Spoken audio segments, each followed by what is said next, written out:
regional block agreements, there's ample opportunities for our entrepreneurs and for our innovators to start trading and to start pushing their products and services within the markets that are in the region as well as within the continent. I'm happy to know that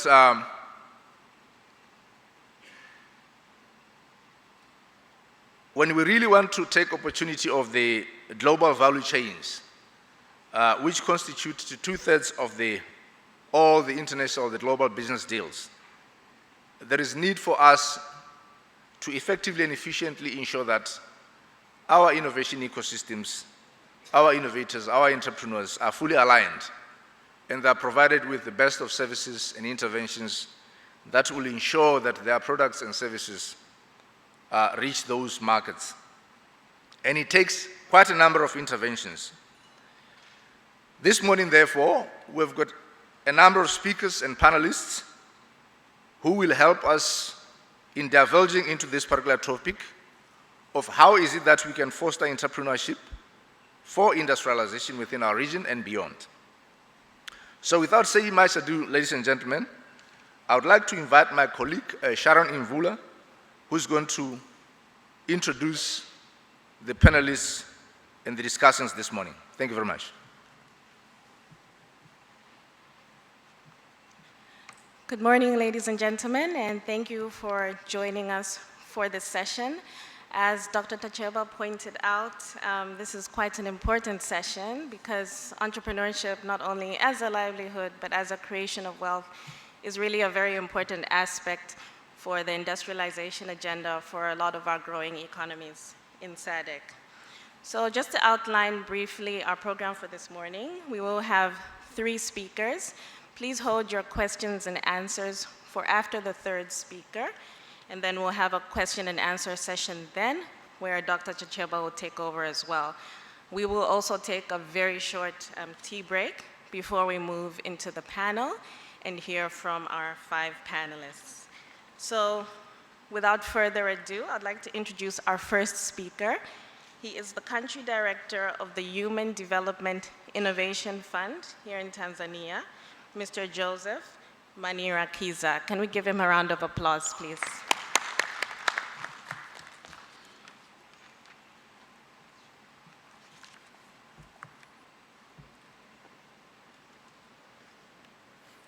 Good morning, everyone. I've been introduced already. My name is Joseph. I work for Human Development Innovation Fund.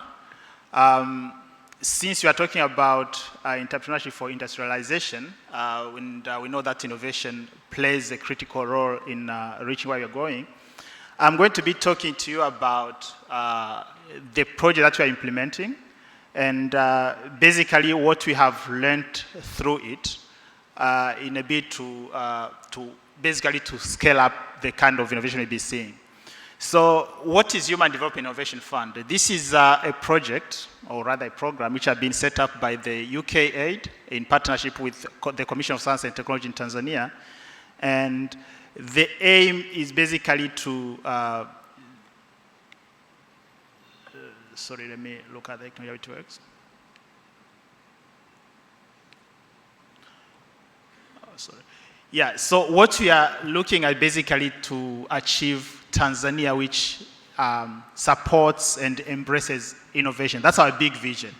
Yeah, you could say quite ambitious, but we believe that we are going to get there. And we do that, we just started with 3 key sectors that we are working in. It's health, education, water and sanitation that we have been implementing it. So we basically support them through a mix of a challenge fund kind of competition in terms of financial support, but also we provide technical assistance. How we basically do that, we work with the innovation ecosystem players by what we call Inspire, by supporting some of the key initiatives like key events or supporting the Innovation Week, or working with the innovation hubs and everything. And after that, we do identify some of the key projects within these 3 that we have identified, and we provide funding, like through a competitive kind of process for those who go through a very set of key criteria that we have set up. and we support them throughout until the end. Some of the projects last for 2 years, other 3 years, and we provide technical assistance as well. But on top of it all, we have to learn from what we are trying to pilot, what we are trying to implement, by sharing our learnings and our lessons to the key policymakers, other donor partners, and also the overall innovation ecosystem players. So far, we've done a key number of learning and knowledge products, we call them, on around education technology, around prepared water and solutions, around what we've learned through the 5 years that we've been implementing. So that's what we package as what we call transform, because the aim is basically to inspire the next generation of innovators, but also work with the overall innovation ecosystem in Tanzania to support those innovators, and then be able to learn from them for potential scale up to whatever we see. But what do we mean by innovation? Because we are Human Innovation Fund, so we had to start by, first of all, describing what innovation means. So you can have so many definitions, and there are so many versions of what innovation means, but for us, we just summarize as something that's new or improved, but that has to work. So if you look at that diagram, innovation is just somewhere in the middle between what is feasible, like looking at the technology that we have, what is desirable, which has got some kind of human impact, what is viable, something that can be scalable, and all that when you put together, like you have like innovation somewhere in the middle. So that's how we define it. But there's some other version of innovation definition, like this one that has been promoted by the International Development Innovation Alliance. For them, the innovation is as a new solution with transformative ability to accelerate impact. Yeah, but we all know that they go ahead and say that for innovation to be able to prosper, it has to involve some of the new and social and business models or policies. So it kind of cuts across. So sometimes you kind of make a mistake by just focusing on innovation as if it's just about technology and information technology, but it's more than that. I'm going to go through some of the examples that we funded, and you're going to see that some of them that do not actually involve IT at all. Yeah. So just quickly through some of the examples that we have, we've promoted, for instance, the prepaid water solution in a village called Kishapu. For those, the Tanzanians, you know that it's a region called Shinyanga, where there's a town called Maganzo. They didn't have access to water at all, but there was a pipe that was passing through the town from Lake Victoria going to other regions. So we were approached by one organization, and they came up with a proposal that we want to tap into this water. So they partnered with Kashwasa and an NGO called ICS with the local government. And we support them financially and technically to put up huge tanks and also a layout of a pipe to now provide water. So now the town is actually having access to, 93% of the town has got access to water.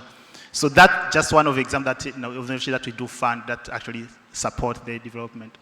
And then another one within the water sector, we supported one researcher from Nelson Mandela Africa Institute of Science and Technology called Dr. Hilonga. Some of you might have heard of him. He's very famous.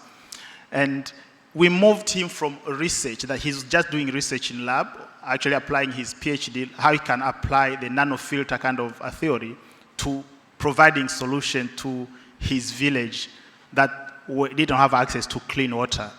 So he had been touched by that kind of conditions when he was growing up. He's like, I have to do something since this is what I have learned. So right now, as we speak in Arusha, there is a network of about 90 water kiosks, which are serving about 250,000 people who are having access to clean and safe water. And he has been able to create employment to 90 young girls. So that's the kind of innovation that we funded in the water sector. Of course, there are others, but just selected a few. Now, in health, one of the innovations we supported was with VSO, who were trying to solve the issue of maternal mortality and neonate mortality in Lindi and Mtwara. So they came up with a combination of solutions, like providing mobile kind of CT so you can be able to have access to many women in the villages, and also improving the condition within the hospital by setting up what they call the NICUs, like neonate intensive care units, in about 7 hospitals. And that actually had a tremendous result by reducing the rate of child mortality. Quickly, another one, in education sector, we have worked with a company called Ubongo. Some of you might know it, that they have promoted what they call edutainment by making learning fun for the young kids. And they are actually now moving to other countries in Africa. They are in Kenya, in West Africa, Ghana, in Nigeria. They are now in South Africa. So it's actually grew from here, from Tanzania. That's where they started. So, and lastly, some of you might have heard of Apopo, the technology that is using rats to detect TB. And they came up with that technology because they saw that there's a lot of resistance against the drugs, TB drugs, and there were so many people who were going undetected.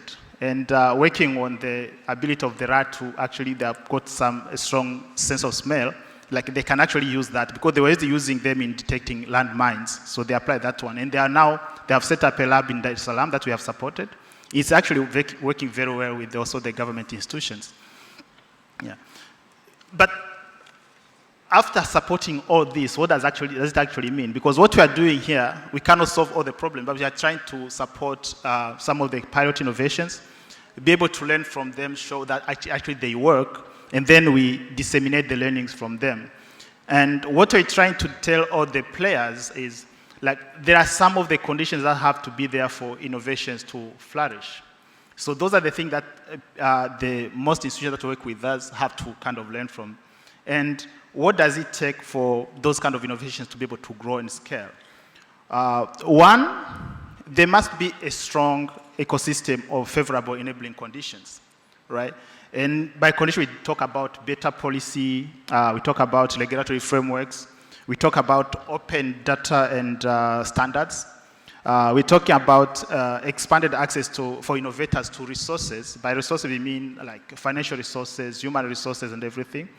We are talking about areas where promotion of STI is actually highly valued, and where there's a strong infrastructure of regulatory environment. So those are the kind of preconditions for innovation to flourish, and that's what we're trying to share with them, that if you want, for instance, the Apopo technology to be able to go to many places, these are things that you need to put in place, like some of the kind of favorable conditions for them. And what we've learned so far from supporting these innovations, we're saying that for us to be able to succeed, we have to invest in the overall ecosystem. We have to adopt like the systematic approach. Like there's one say that by the International Development Innovation Alliance that says it takes a village to raise a child, but it takes a whole ecosystem to raise a startup. So for any innovation to flourish, all these people need to be involved. But they can only be involved if they have access to learnings, to lessons that have come from other people, and that's what we are trying to promote at HDIF. And the other lessons that we are proposing is like, we have to make sure that we make learning as an acceptable and legitimate outcome. Some of the funders of innovation, for instance, they want like quick results, and it doesn't work like that. So what we are telling them is like, from what we have seen, we have to be very patient, and if the support innovation doesn't work out the way you envisage it to work, at least accept that there's some lesson that you can get from there and then improve on the next programming. So that's what we are trying to promote as HDF when we share our learnings. And we have also to tailor funding and support mechanisms to meet the needs of the industry. Because sometimes you find that the project come with, like they're already set up, like you have to go this way. But we know that in order to support innovation, you have to be a bit flexible, you have to be adaptive, and you have to tailor the support based on what actually is at stage. And the kind of initiative that we are taking to make sure that that happens at HDIF, one, we have a strong partnership with COSTECH, which is the custodian of innovation in the country. And you are trying to make sure that it's going to act more like a catalyst or maybe a bridge to the government institutions and what we are doing with them is to strengthen the capacity of the National Fund of Advancement of Technology, NFAST, if you have heard of it, to be able to scale up some of the innovations, but also provide some of the seed capital to the early stage innovations that are coming up.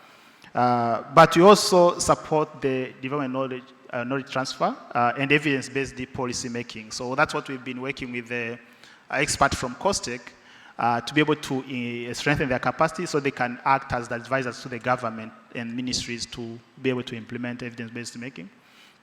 We are working with the government hub, Buni Hub, that was one of the first to be set up, so they can help the public universities to set up their own hubs, which actually serve as a learning center or even a place to prototype for some of the university graduates. And we work with them also to organize the Innovation Week, which has become a popular platform for all the innovation ecosystem players to come together to share learning, also for innovators to showcase what they have done so far. And it's actually serving to be a very good platform for the innovation ecosystem to grow and to learn. And we are talking to the government to see how we can take it to the next level, so it doesn't remain as just a HDIF initiative. And we also we did some kind of mapping to be able to recognize and see where all those innovation hubs are. And this helps for any other player who wants to come into the space, like donors. When they get to this kind of resource, okay, they don't have to start afresh and also kind of duplicate what is already available. So we make this easy for them. And we are also engaging multiple key stakeholders to spark that kind of discussion around innovation programming. I think some other countries that discussion is already advanced. If you go to Kenya and look at how they do their Innovation Week, you get like most of the government ministries are already presented. They are showcasing what they are doing and how they are taking innovation to account to develop their plans. So we want that to happen not only in Tanzania but also in other SADC countries, because that's the only way that we can be able to advance and reach the industrializations that we are talking about. We are already preparing innovation financing workshop with the development partners, the private sector, so we can be able to see how can we bridge the gap between the early stage startups and those that are looking for venture capital funding, for instance. Who's supposed to finance the middle, the missing middle? And we already talking to the government to organize a workshop with the key ministries to see how they can also incorporate innovation programming in their policy making. And that's what we are looking at. We are already talking to the Ministry of Education to be able to organize that together. We're reaching out to universities and research institutions as well, because somehow there's a feeling that universities and academic institutions are being left out, which shouldn't be the case, because they're the ones who are supposed to advance this kind of learning. So just an example of kind of a product that we have developed, and my colleagues are in here. If you have a chance to meet up with them, they have a few copies that you can have access to. So we have developed like our reflection on what has been happening throughout the 5 years we've been operating in Tanzania, because it started in 2013. And we developed also a white paper on what we call gender and innovation. So if you have to have some learnings around that, how the two interact. And we are also promoting the digital principles of innovation. For anyone who wants to engage in a digital area, what kind of principle you have to follow. These are kind of standard principles that have been agreed upon by the community of practice. So basically that's what HDF is, and that's what we do, and that's how we promote learning from the innovation that we have been implementing. So thank you for your attention.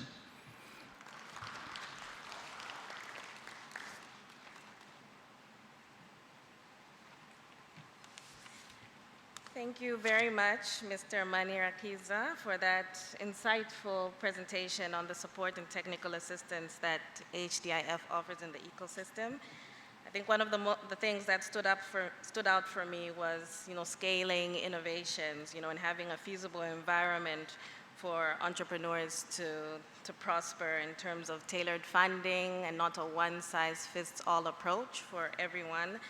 having a learning environment where you have willing actors and enablers willing to share and learn from each other, and most importantly, collaborative innovations, willing to work together to solve a common problem. But let's move on to our next speaker. So I'd like to introduce Mr. Omar Bakari. He is the co-founder of the Tanzania Data Lab. Mr. Bakari, may we give him a round of applause, please?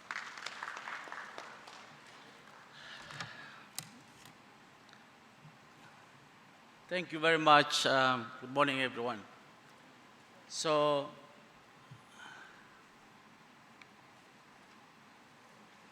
this how is it?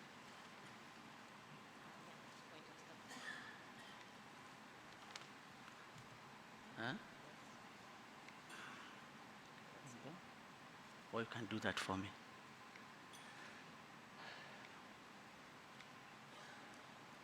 Yeah. Okay.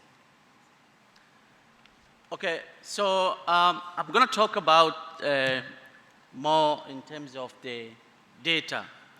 And if you can have a look on what does the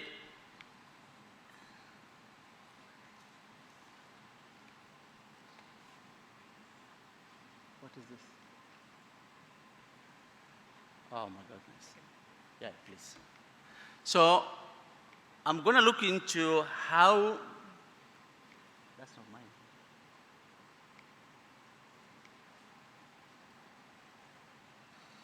That's the wrong one. Apologies, we're having some technical difficulties here.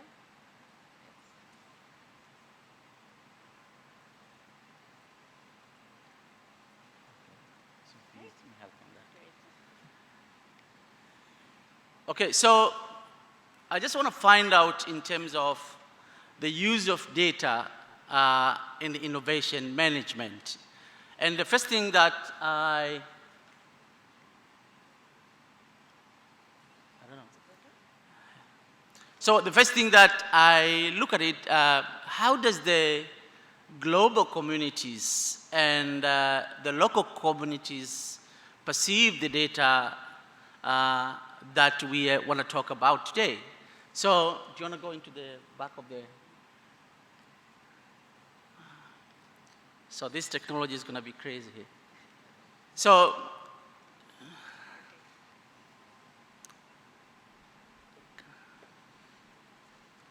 oh my goodness. It's not a user-friendly because the thing is there. Can they? You wanna go It's back going a- ahead. Yeah, back. Okay. I'll start. Okay, you can leave it there. Yeah.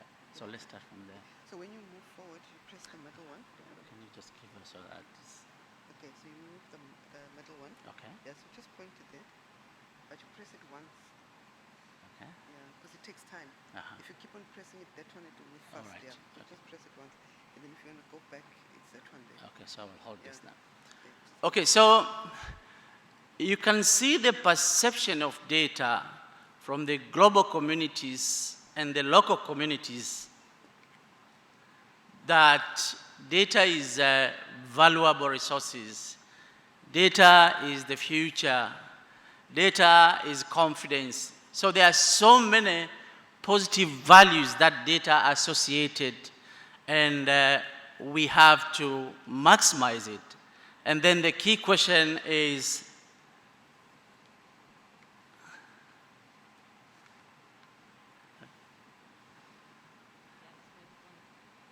okay.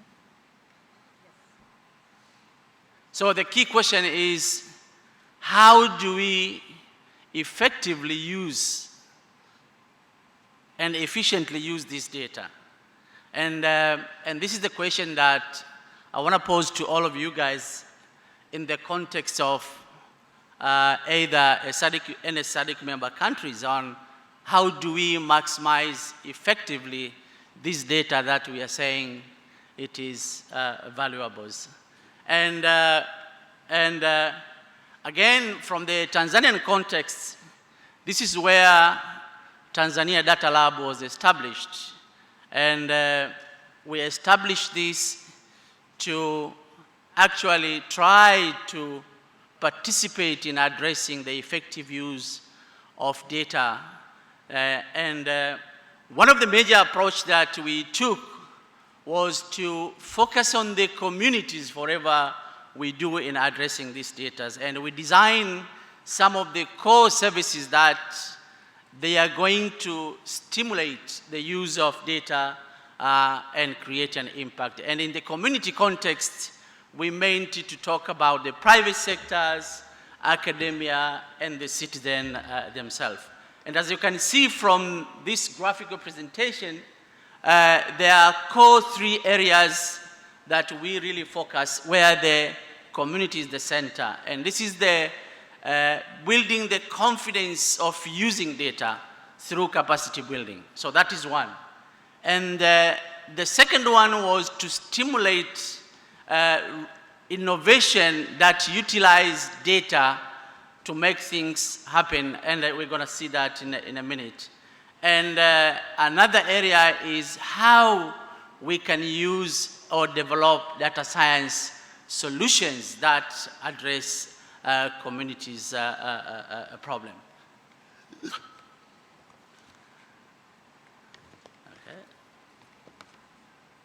So, in the context of the capacity buildings, D-Lab, in collaboration with University of Dar es Salaam, established a data science master's program. And why we did that, when we do the analysis at the country levels, there are 3 levels: basic, intermediate, and advanced gaps on data use. And we realized that we have to start somewhere. The uniqueness of the data science is about attaching a certain problem to a student, so that when that program is, that person or student is graduating, there is a solution to provide in a certain industries. For example, for all these students that are finishing masters now, they have a clear solution on data science that has been provided based on the needs of the private sector. And we have the Data Fellow program that is actually to support attachment of the data science expert in the industry level. And in order to stimulate inclusivities to the communities, we have different tailored programs on girls that actually support from data use to IT or software development on that. Through the D-Lab also, we do the public trainings that are focusing on basic, intermediate, and advanced levels, and we do the tailored training. Just for example, mobile companies come and say, we want to utilize our mobile data, and those are the tailored training on that. In the girls program, we are working with the private sector as the part of their CSR to stimulate participation of young girls into the area of the data science. So that is one area.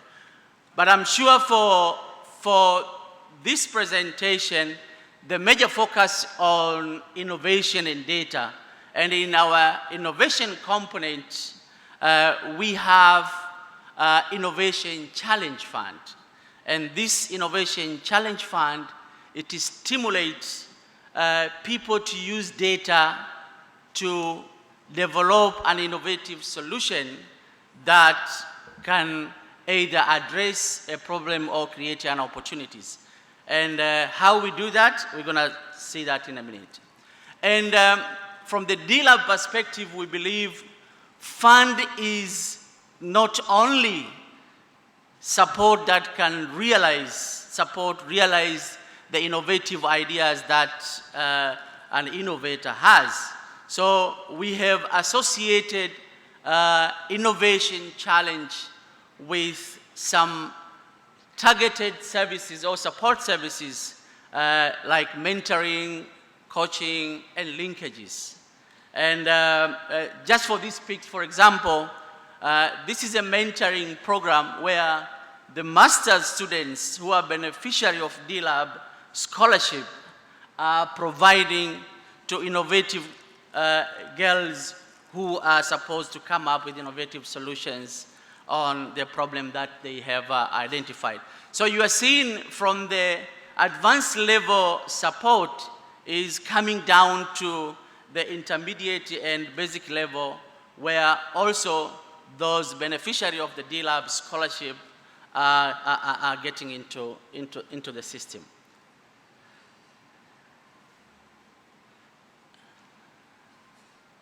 So based on the discussion yesterday, I decided to put this question on who actually should innovate in our society.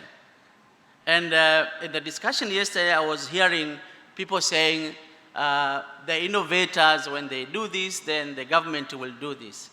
And what I believe is that innovation is for everyone. Innovation is for everyone. And in order for the entrepreneurial innovators to succeed, then the other players within the ecosystem also must innovate to make sure that things are moving into the right directions. If we believe on only a certain segment of the population need to innovate, that's going to be a challenge, because the innovation success is actually depends on the system approach. So how do we support data use and innovation management? And this is the core areas, particularly to make sure the utilization of data. Yesterday we hear about we cannot support innovators because they don't have information to market. We cannot support innovators because it is not relevant. Research has been disseminated, we cannot commercialize it. All these are associated with the issue of utilization of data. And in our program to support innovation, what we actually do is from the day one of the framing of the inquiry on where you want to innovate. That's where you have to start utilizing the data, because every single step or phase that you take through the innovation process, you must have an evidence of your decisions. And from the framing of the inquiry to validation of the ideas, if you are developing an innovative solution that you want to give it to a client and you develop to the end and send it to the client, without validating it, there is a problem of wasting resources. Or if you want to commercialize the technology, if you didn't have the data on the interest on the investors, then you're going to cry and say there is no money to support, while it is not the case. So the data in our approach is filling in all the steps of the innovation process that somebody has been taken to make sure things are moving into the right directions. Just to give you one example, is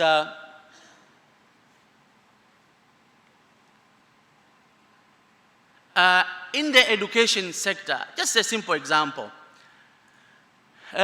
What is the problem in the education sector?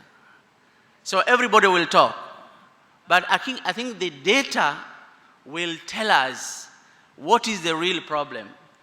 From the data that is existing, actually the the time series data for African context, non-attendance is a big problem. Okay? And then if non-attendance is a big problem, then the key question is why.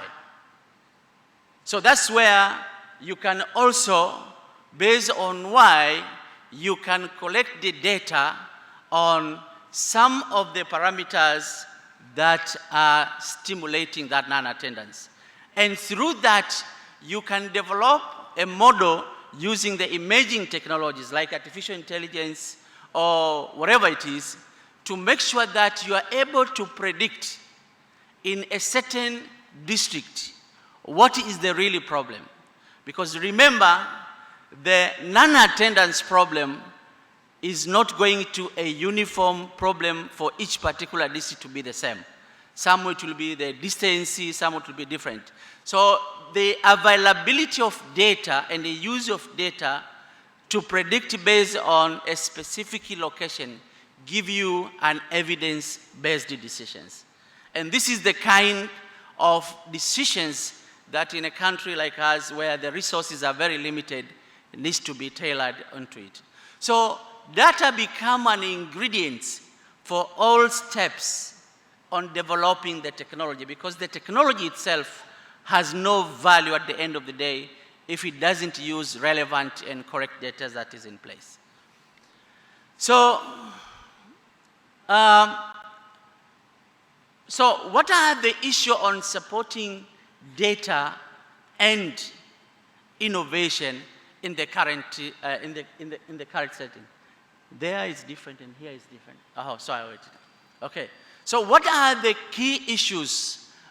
You can see we normally tend to generalize data and make decisions on general perspective. And this is a big challenge in our context, because you need to have a disaggregated data at the district and ward level if you want to make a relevant decision at the district level. So just to give you an example, you can have an individual data from the genomes to other factors that will predict what kind of medicine and the dose of the medicine. But I can tell you, because of lack of disaggregated data, it is only now we are getting the flat medicine for everybody. And now, because of generation of this disaggregated data, we are seeing having a respective medicine based on your individual data that a person has. So another issue that is really challenging is the data literacies. If you see my photo at the beginning, it was an issue of we believe there is value on data. We believe value is the future. But if you don't have a confidence, and the confidence is only come when you know what you have and you know how you can use it. So the data literacies is an issue. Data scientists, people who can use this value is an issue. And the other challenging part with the data literacies is about people believing data is only for scientists, while it is not the case. We have seen a lot of artwork from the data that stimulate community engagement on making decisions. So that is another issue. Another challenge the HDIF also as talking about is about the data accessibilities, where there is a need of data from the researchers, from the local government. There is no a clear structures and mechanism that is in place. I was asking myself yesterday when I was developing this, what is the data flow framework for SADC countries? So how, if I'm an investor and I want to find out the market opportunities, what is the structures that stimulate these data flows?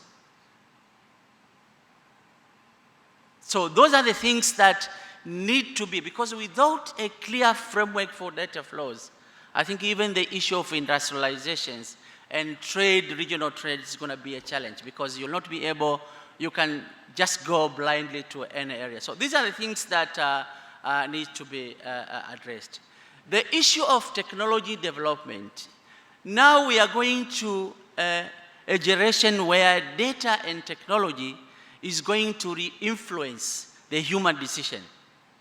And if that is the case, what it means if we don't invest now on the capability for technology development and transfer, the inter-countries relationship that facilitates knowledge and technology transfer, the role of the embassies in science diplomacy to facilitate knowledge transfer.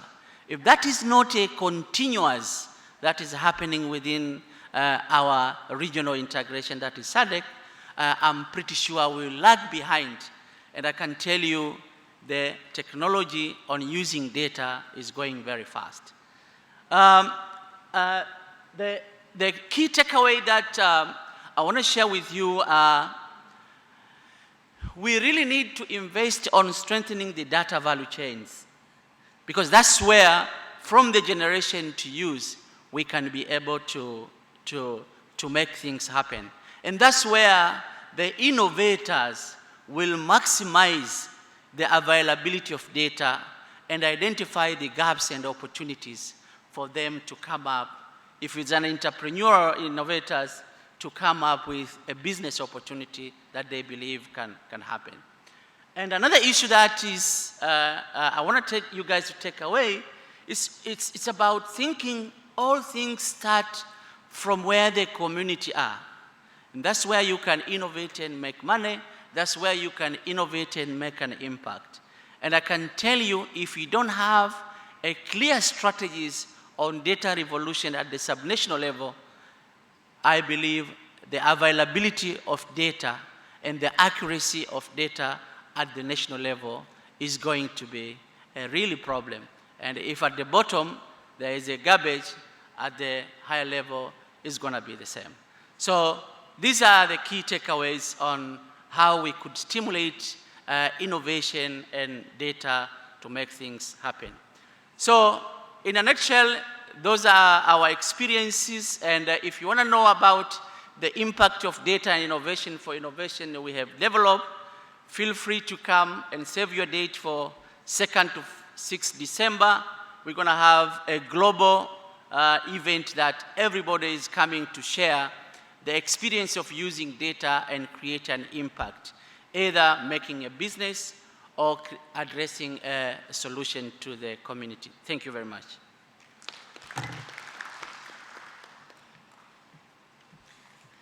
Thank you very much, Mr. Bakari. I think one of my key takeaways was the fact that data is the ingredient. I mean, oftentimes you hear from innovators that I do not have the time to note down what I'm doing because I have to design, I have to create, I have to build.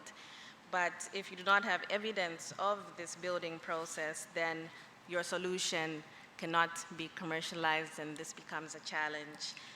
So we're going to move on to the next speaker. I would like to introduce the General Manager of Seed Space Tanzania, Mr. Innocent Malia, and he will be also talking on data support for startups.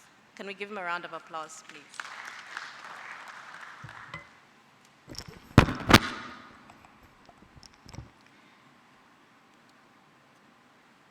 Good morning, ladies and gentlemen. My name is Innocent Malia. I'm a General Manager for Seed Space Dar es Salaam. I'll just quickly take you through on how efficient and effective we are using data in terms of supporting entrepreneurs in Tanzania, but as well global. So before we go direct to the data-driven support, I'll take like few minutes, 2 of them, just to introduce what SeedStars and SeedSpace and what sort of things that we are doing. So SeedStars is a global company with the main mission of impacting people's lives through technology and entrepreneurship in emerging markets. So we are doing this through our main 2 pillars, which is the investment side, but another pillar is the entrepreneurship education. So the investment side, we actually invest in an early stage startups. The ticket size of $50,000 US up to $5,000 US. And our main sectors that we as SeedStars we are most interested in is agriculture, education, energy, financial inclusion, and health. So all of these sectors should have a tech component in it. So if it's agriculture, should be agri-tech. And then in terms of the entrepreneurship education, we are actually running different programs and events that can actually help these entrepreneurs to succeed, even not only raise money from our side, but also from different other venture capitals.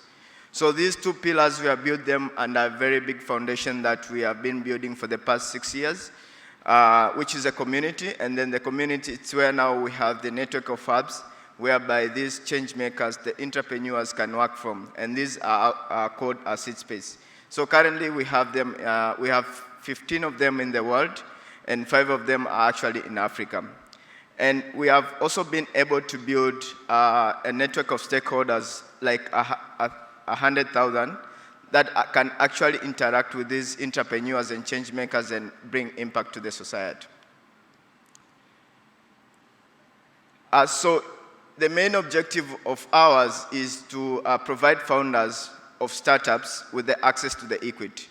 But what we have seen in terms of increasing the capital penetration or the capital towards these founders and startups, there is a bit of, in terms of quantity and quality, there is high mismatch, and of course it differs in different countries.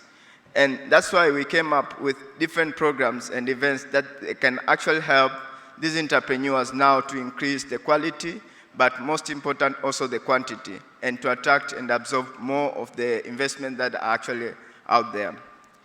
So these are the kind of the programs that we are actually serving. You can see it's from early stage, from nascent up to the mature stage. Now, in terms of data, how are we using data? So in the current century, data is said to be the most valuable currency, right? So we as sisters, we actually using data now to support different entrepreneurs in different market or in different ecosystems. And what we have been doing, we have done a lot of experiments, and of course we have failed in between for the past 6 years. And then we came up with something that we are now working with different entrepreneurs by using data and then helping them to fundraise.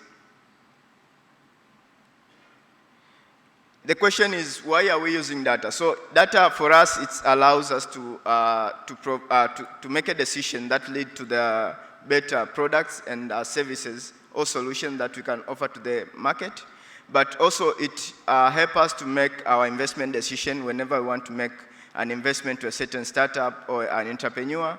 And also we have been able to build a machine that will help to learn about startup and their challenges. So this machine is actually being built using the data.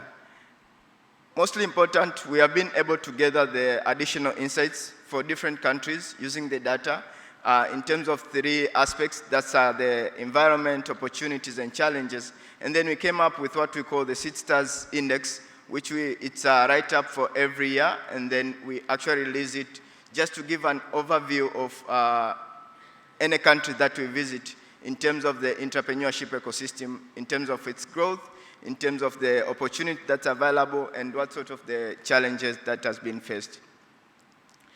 So after all this experience, we came up with this new program, which we call the Investment Readiness Program, which is actually designed for entrepreneurs in terms of we are using more of data, and we help them to save time and energy in terms of fundraising. So most of the time right now, if you ask the startups, what sort of challenges that you are facing, they'll tell you like, you know what, I have this very good idea or I have this very good solution, but I don't have capital. But you might find out if you ask him like 2 or 3 questions, you're actually being lost. Like they cannot even provide what sort of things that they can do for the investors. So this is actually the program that's helped them now to understand what sort of things that investors are looking, but also provide them with the status quo, where are they in terms of the fundraising. And within this, we have been able to develop our own internal tool. We call it the Investment Readiness Score, which actually now shows to the founders in terms of transparency. First and foremost, so it shows how the investment ready they are. That's number 1. But number 2, it shows what sort of expectation that investors do have in different kind of stages that they need to raise. So if they are looking for an angel investor, or if they are looking for A-series investor, we always tell them the A-series investors are looking startup with this kind of a team, or with this kind of a product. Yeah? And then the other thing is it shows them where is the best place, or the places where they need to spend more time in terms of improving their scores. So these scores are actually being monitored, depends on the number of months that these startups are actually staying to the program.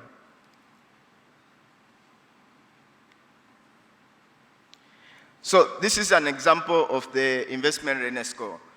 In terms of even our experience, we have found that a lot of startups have been failing in all the market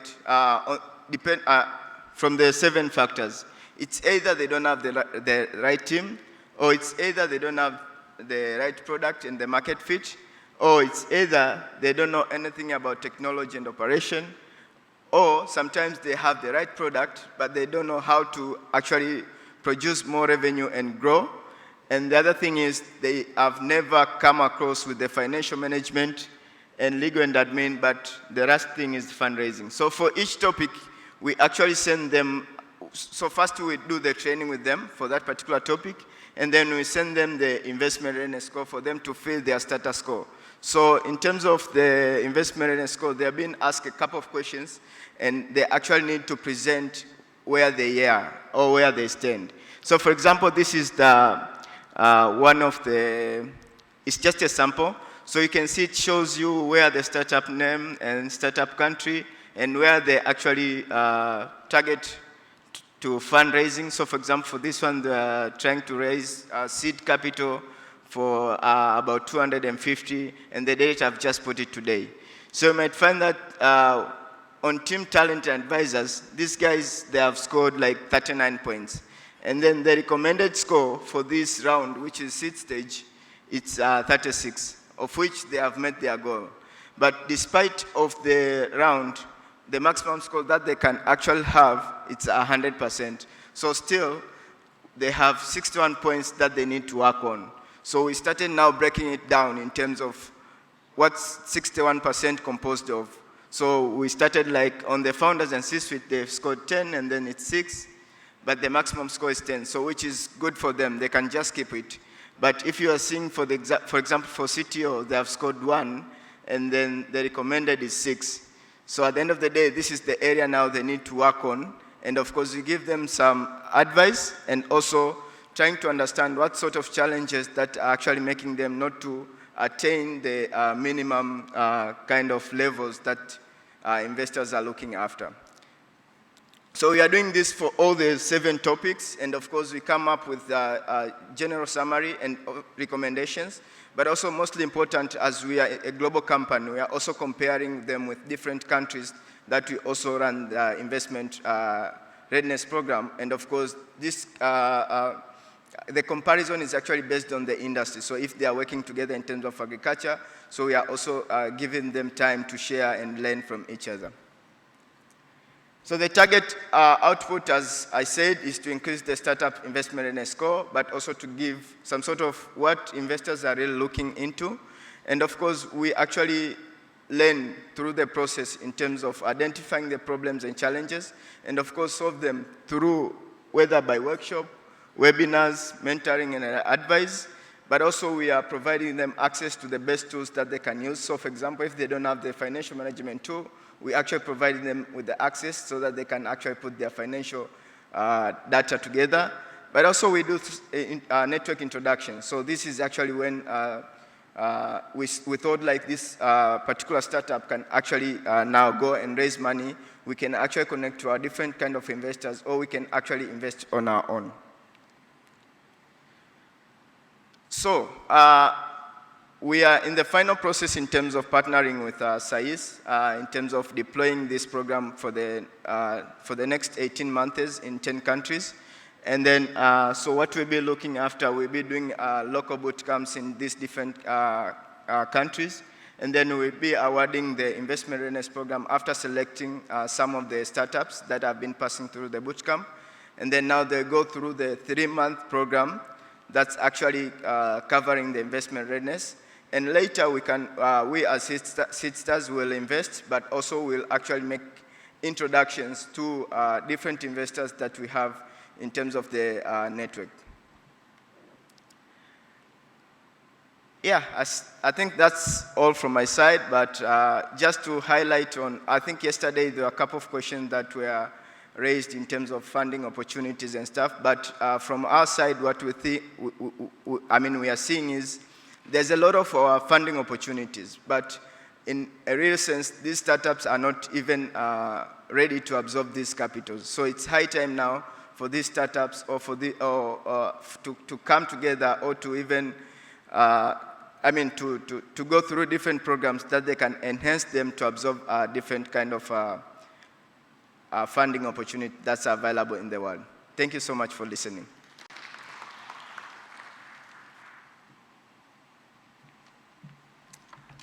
Thank you, Mr. Malia, and thank you for giving us insight on how you equip entrepreneurs with the investment readiness program. I don't know if I should point potential entrepreneurs to you as well after the session. But we'll go straight into the question and answer session, and I'll call upon my co-moderator, Dr. Tacheba, to take over from here.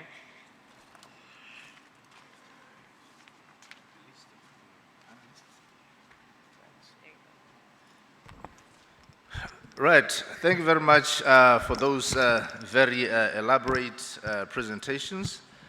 In my perspective, I think what they have done is that they've laid the foundation in terms of this discussion going forward.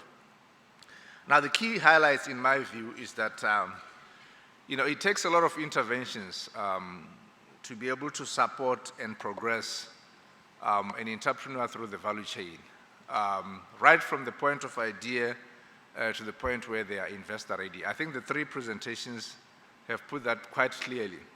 Now, I think the critical component that comes in is, how data allows for that process to be fully integrated. I think it was initially from Mr. Bakari, who was very clear in terms of, look, without data, you really cannot be able to inform what your next steps are. You really need to have data that allows you to concretize whatever ideas that you have to ensure that whatever solution that you build and whatever impact it's going to have, that it's fully informed. And that also helps when it comes to sorting out the financial aspects. Now, having said that, at this stage, I thought it would be most appropriate to open the floor before we get to the panelists, whom will be discussants on these particular topics and also see where the gaps lie and how is it that we can be able to address those gaps in fostering entrepreneurship. But I think I would allow some burning questions from the floor so as to give perspectives or to get a better understanding in terms of the three presentations that have been put before us.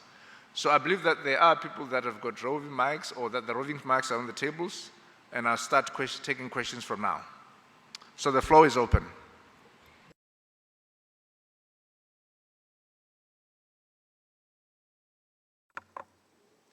I think it's been crystal clear. Oh, one question.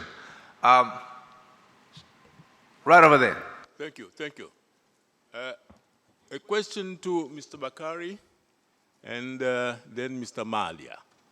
To Mr. Bakari, where do I go to get data that you've been talking about? Is there an institution? Do I go to government? Do I come to university? Or where does it reside? How do I access it as an individual? Thank you. That's for Mr. Bakari. Now, Mr. Malia, how do you get me in the village to know where you are and so that I can come and access your service of investments that you are talking about? Do you advertise? How do you get people to get to know you?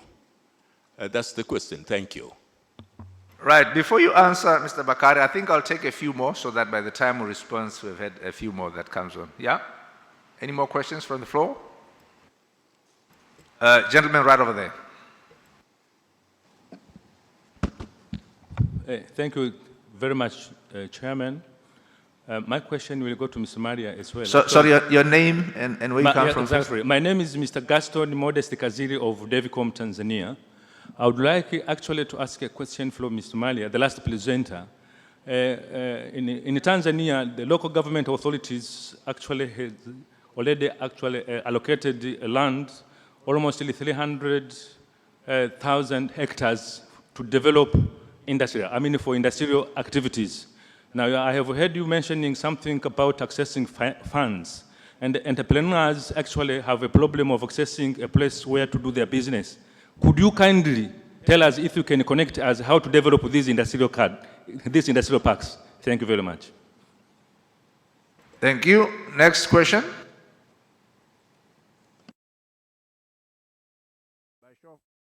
By show of hands.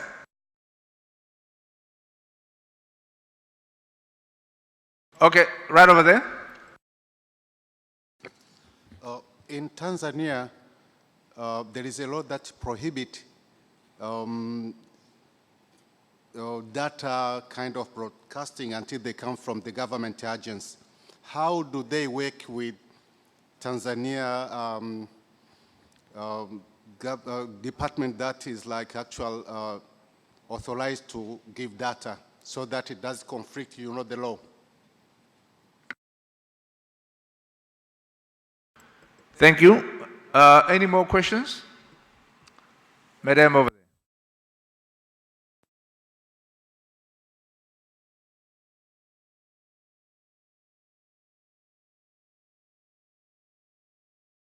Is it working? Try the one next to it. Thank you. My name is Zandile Shabalala from South Africa. The gentleman that just presented the illuminating innovations on incubating small businesses, I'm keen to understand that. What is the end result? Is that small business eventually can stand on its own, which I'm very interested in, and how do you recover your cost? Are you getting subsidized by institutions to function? Because we are running an innovation, I mean, they're similar, but on a private basis. But I'm interested in the funding of that operation. Thank you. Thank you. I think that talks to the business model. Any other questions? A gentleman right over here.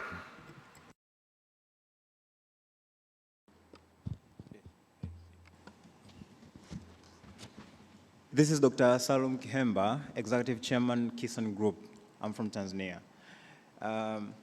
It was really thrilling to hear about all the initiatives and projects that are in place right now to empower entrepreneurship in the SADC region. But all those makes us so thirsty to know about the impact. What is on the ground right now? What is the impact that all these projects and initiatives have done so far in terms of the number of people empowered, the quality of the project that they are doing, the sustainability, the profitability, because this is so important, because nowadays the lifestyle has been, everybody applies for funding opportunities, everybody waits for programs, everybody waits for that, but we do not know what is the impact, what is the sustainability of all these things. So my questions to the panelists is, what are the impacts right now? What is the situation right now in the ground?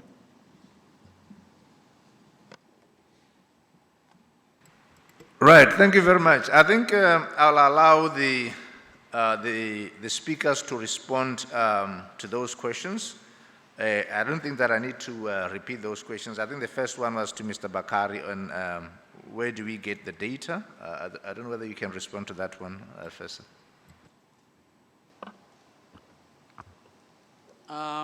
Thank you very much for your question. Where do we get the data? I think it all depends on the idea that you want. It doesn't mean that all the data needs to be centralized in one place. For example, if you want to design a product that foreigners can take back to South Africa, to SWAZ, the data is here. You don't have to go somewhere else, either for certain regulations or whatever. So it all depends on what you want to do, because that will influence you where are the source of the data that you're after in. If it is something to do with the data that is related to the national statistics, then that's where you can go to the National Bureau of Statistics. But for example, if you want to know what is the needs of the mobile phones operators, then you will have directly to go to that particular potential clients for you to understand the needs and design your innovative ideas based on that. So I think there cannot be a clear, and that's why whenever you ask on what kind of data do I need, then the first question will be, where can I get those data? And at that particular time, you'll be able to understand which source is relevant based on what you want to do. So that's my, but also on our context from the D-Lab side, we are advising on those kind of things. So if you have an innovative ideas and you don't know exactly even the source of data on your ideas, then we can try to support you on that. So the second question to me was, how do we work with Tanzania data regulators? From the D-Lab side, we have the formal MOU with National Bureau of Statistics, so that when there is a need of the national data, then we request them, and that's the procedures. But again, there are a lot of innovation that needs to happen from the consumer perspective, from the client perspective, that doesn't need the national data. Again, it only depends on how you figure out. Just an example, the HIV dropouts for people who are testing positive is very high. And now we are figuring out how we could design services that are tailored to those who are dropout. But how are you going to know those who are dropout? So we need to collect some parameters that when we do the modeling will help us to predict this guy will run away if he's getting positive or not. So those kind of data then you'll have to discuss with the National Bureau of Statistics and other regulatory body like Ministry of Health. So it all depends on what you want to do. But for us, we have a formal agreement to support the National Bureau of Statistics, but also to see how we could collaborate for the better of data use in Tanzania. Right, thank you very much. I hope that addressed those questions clearly. If not, I think you can then be able to take the discussions during the break.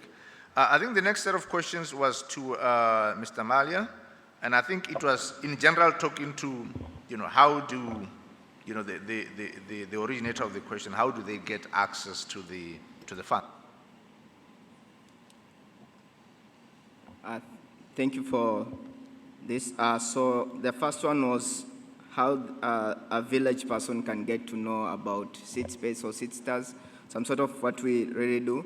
So as part of our initiative also, which we started last year, so we have been into Tanzania only for 1 year, but as part of the initiative also we have been able to go to different upcountry regions such as Tanga, and then even next week we are going to Zanzibar. So these are the areas we are also thinking there's a huge opportunity. So we are also looking forward now to come later during our operations to go far beyond in terms of different regions or different upcountry regions where we can actually get our service there. Currently, we are not doing such kind of advertisement, but it's just a word of mouth. A lot of people have been speaking about SeedSpace, so that's what we are based on, but we are looking forward to start some campaign going forward. The other question was about they have a land and how can we connect them with the investors. So as I've just mentioned in terms of the nature of our investment team or the investment followers that we have, these are the people who have an interest in technology, not rather only just go, you have a farm and then you can actually build something, you can cultivate something and get something out of there, but rather we are investing into technology. So our solutions are based in technology. But there are a lot of couple of other people that you can actually see, especially from the government side, that they can actually give you support in terms of coming up with a clear program that can help this youth with with such big land. And then the other one, I think, was more on how are we getting funding. So there's a different kind of things that we are doing in terms of getting funding. So number one is we are doing the hubs that we have, it has two separate models. So like we have the shared desks, and then we have the private offices. So the private offices are actually keeping us up and running, and then the shared desks, these are the ones that we usually provide it to entrepreneurs that they can work from. But also in terms of sustainability, we have come up with what we call the co-living, a place where people can live. So we have like a lot of apartments that people can actually live, so we are getting some funding from there. The other one is we usually also sit with development organizations, and we get some funding from them as well, who are actually interested into working with the youth, but also in innovation space. And then we also have some sponsorships from corporates, companies that also they are quite interested to have such kind of motive to youth.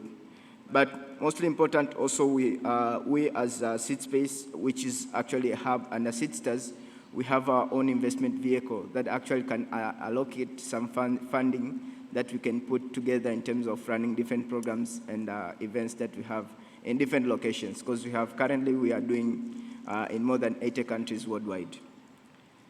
I think the last question was about the impact.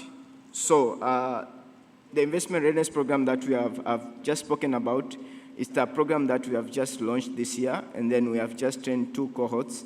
These are like 9 of them, 9 startups, and we are looking forward to have the first demo day, of which they present now in front of the investors mid of September. And if you happen to be in there, we are all welcome you as well.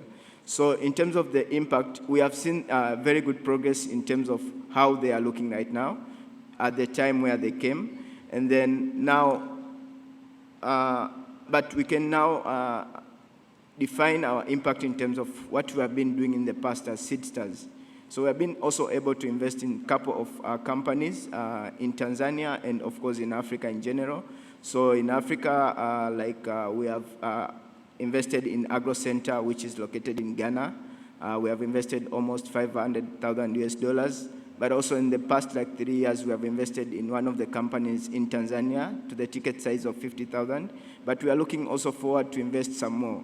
As also another thing that, in terms of the impact that we're going to make, we'll be running also an acceleration program that will provide $25,000 US per each startup for the 12 startups starting from September to November. So it's still progress, but we are seeing there's a lot of improvement so far.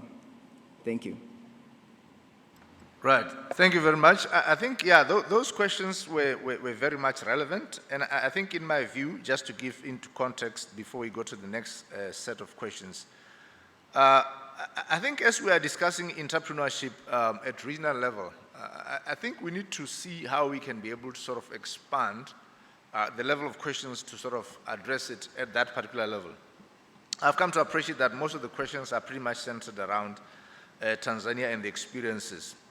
But maybe also we need to reflect on, SADC's perspectives on data and the kind of policies that are currently being hedged or strategies to harmonize or to bring in that data so that it can be aligned to the entrepreneurs, to see how open it is for structures, the custodians of that data, in terms of ensuring that it's availed across the board to the innovators and the entrepreneurs so that they make informed decisions or they develop better products and services for those markets.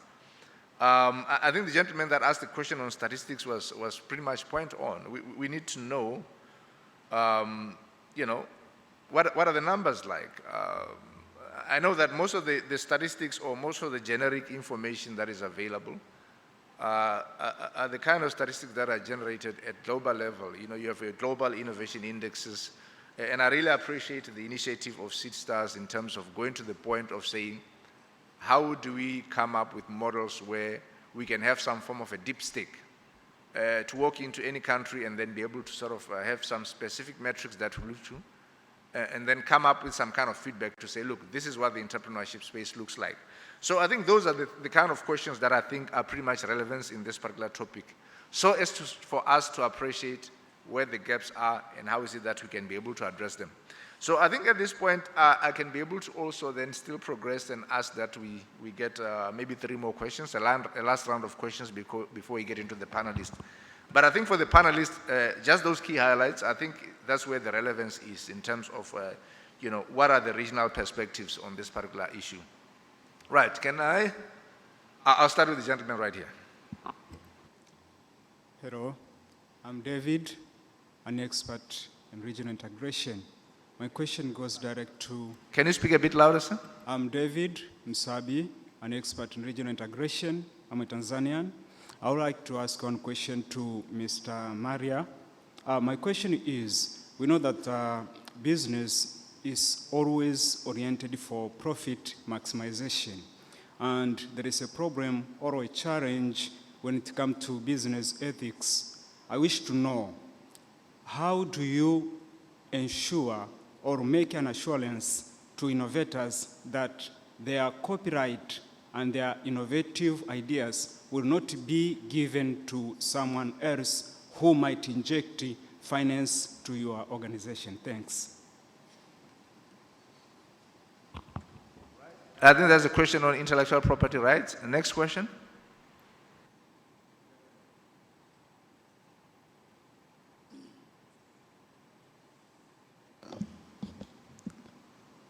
Hello, my name is Charles. My name is Engineer Charles, and my question goes to Mr. Malia. And in connection to what Mr. Bakari presented, he said innovation, everybody has to be an innovator. Everybody has to innovate, and it is an ecosystem. For an innovator to succeed, he has to be surrounded with other innovators for them to work together and depend each other in an ecosystem. Now the question is, as Mr. Amali have said, he has a readiness score. That means you have to, what he does is like to assess an innovator if he really knows what investors are looking for. And I can tell an innovator might be having a very impressive idea and might fail as well on what the investor are looking for. Now what I can see is this innovator might drain the spirit and maybe fail on what investors are looking for, but he is the expert on what he's doing.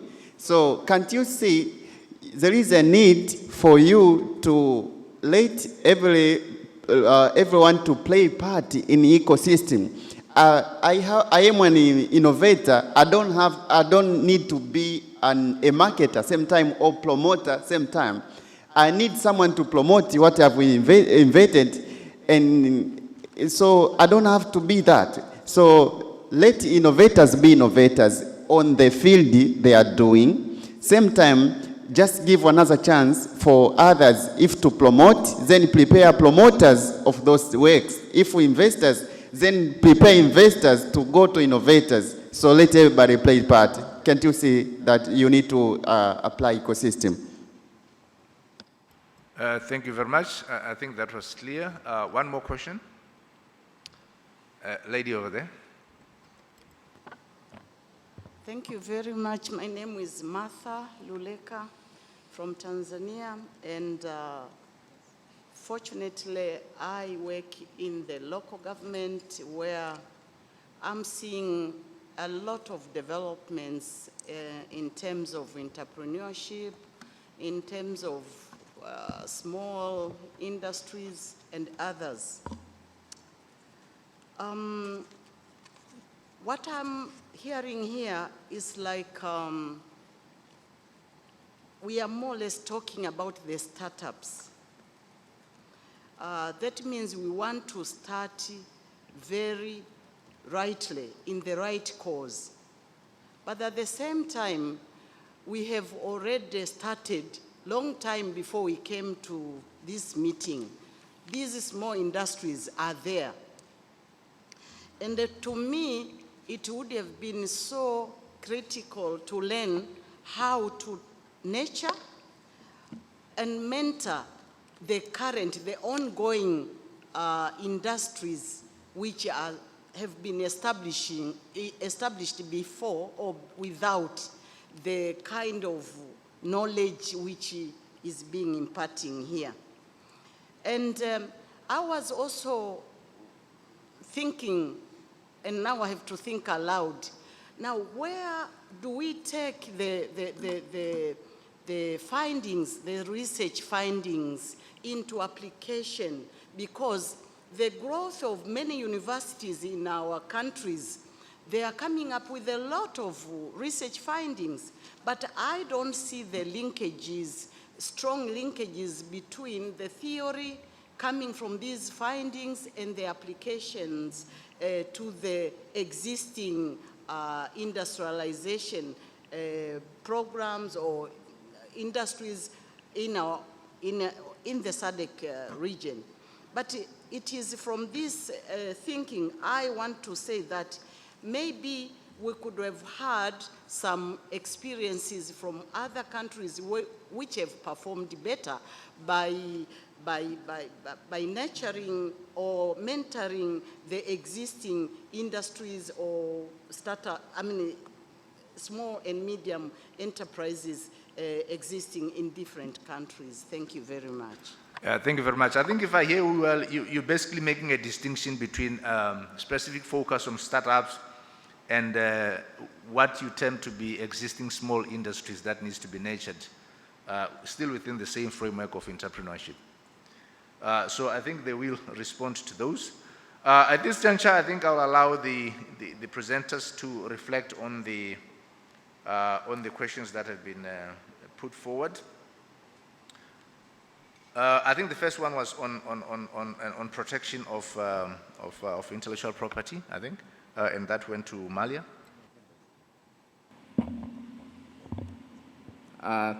So the first question was around the business ethics and how we do in terms of the copyright. So our role as seed stars or seed space is actually to advise these innovators to go through the different kind of business license or regulators who can actually help them to register the ideas. So we also encourage them, and mostly important when we are doing our KYC, like have you already registered or have you even, are you comply with the TRIs? And sometimes also help them in terms of getting through the process. So our role there is like an advisor, not just like to make sure that, they go and register. Because sometimes these people, you might tell them, go and register, but they might not even take your advice. They just keep going on, working on the ideas. And you might find that somewhere else in another country or in another region, they have already implemented that idea. So our main role there is like an advisor in terms of advising them on the importance of registering their ideas.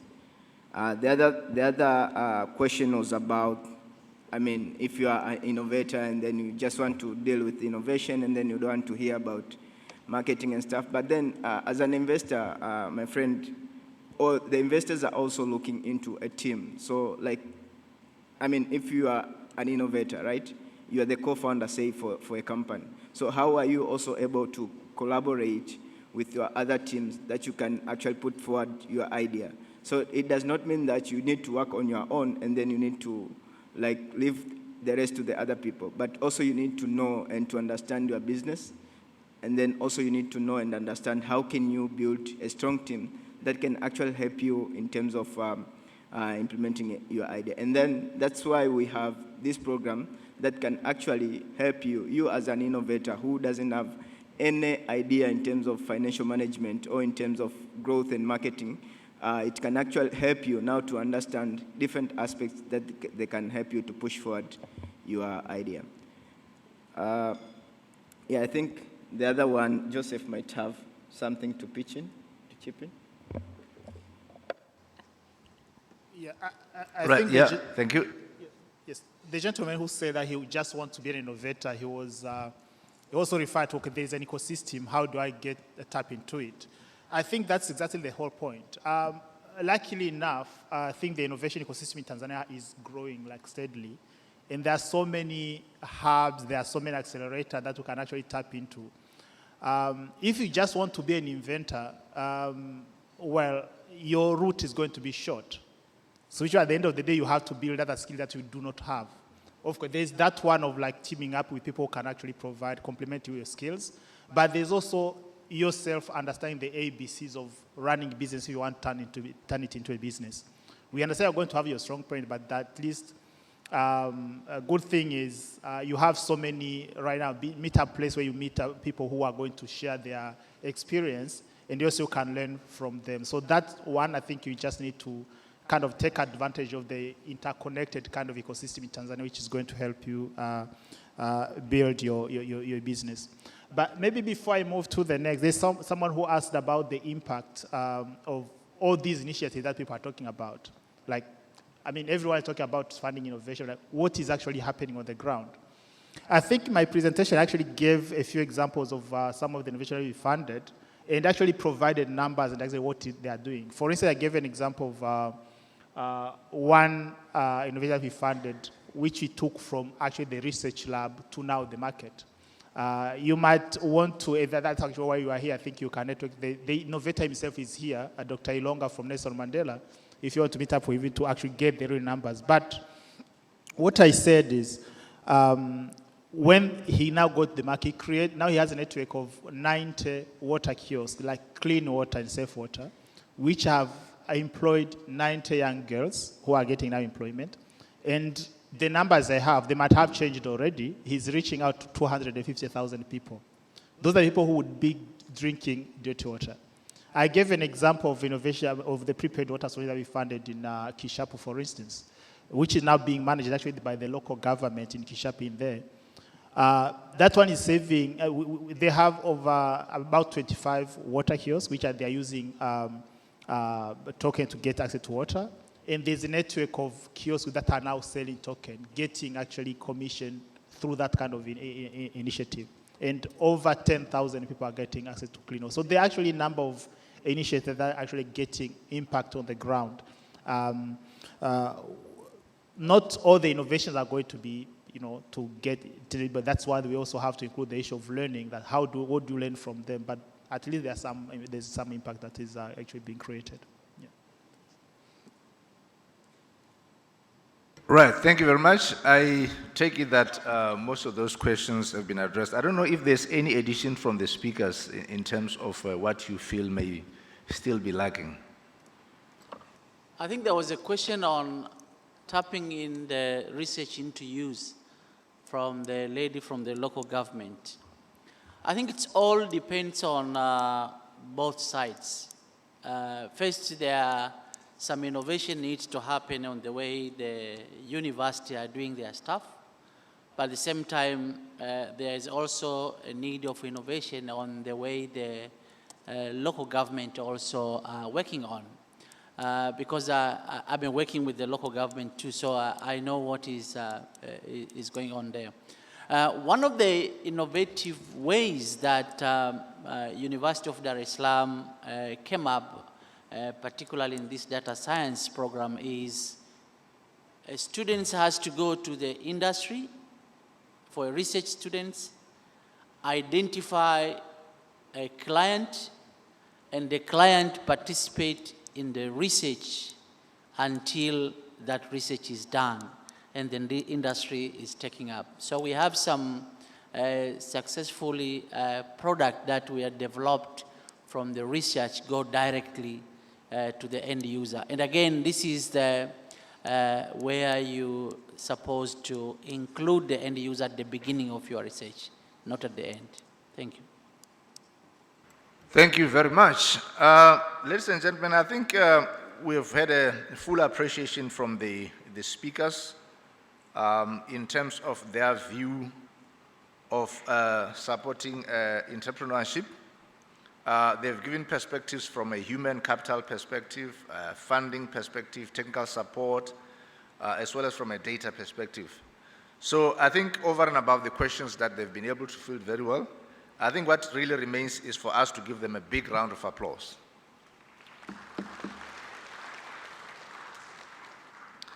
Now, having said that, we do have a panel of discussants whom their role is essentially to reflect on the presentations as well as the questions that were coming from the floor. Still within the same context of us appreciating how is it that entrepreneurship can truly have a big, significant impact on industrialization on the SADC ecosystem.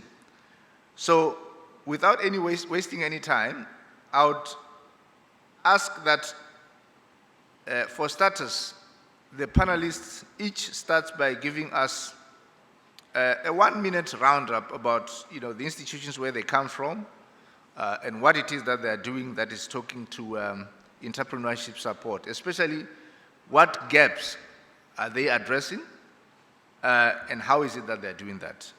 I'll start with Ms. Caroline Ekarisima, the CEO and founder of Apps and Girls.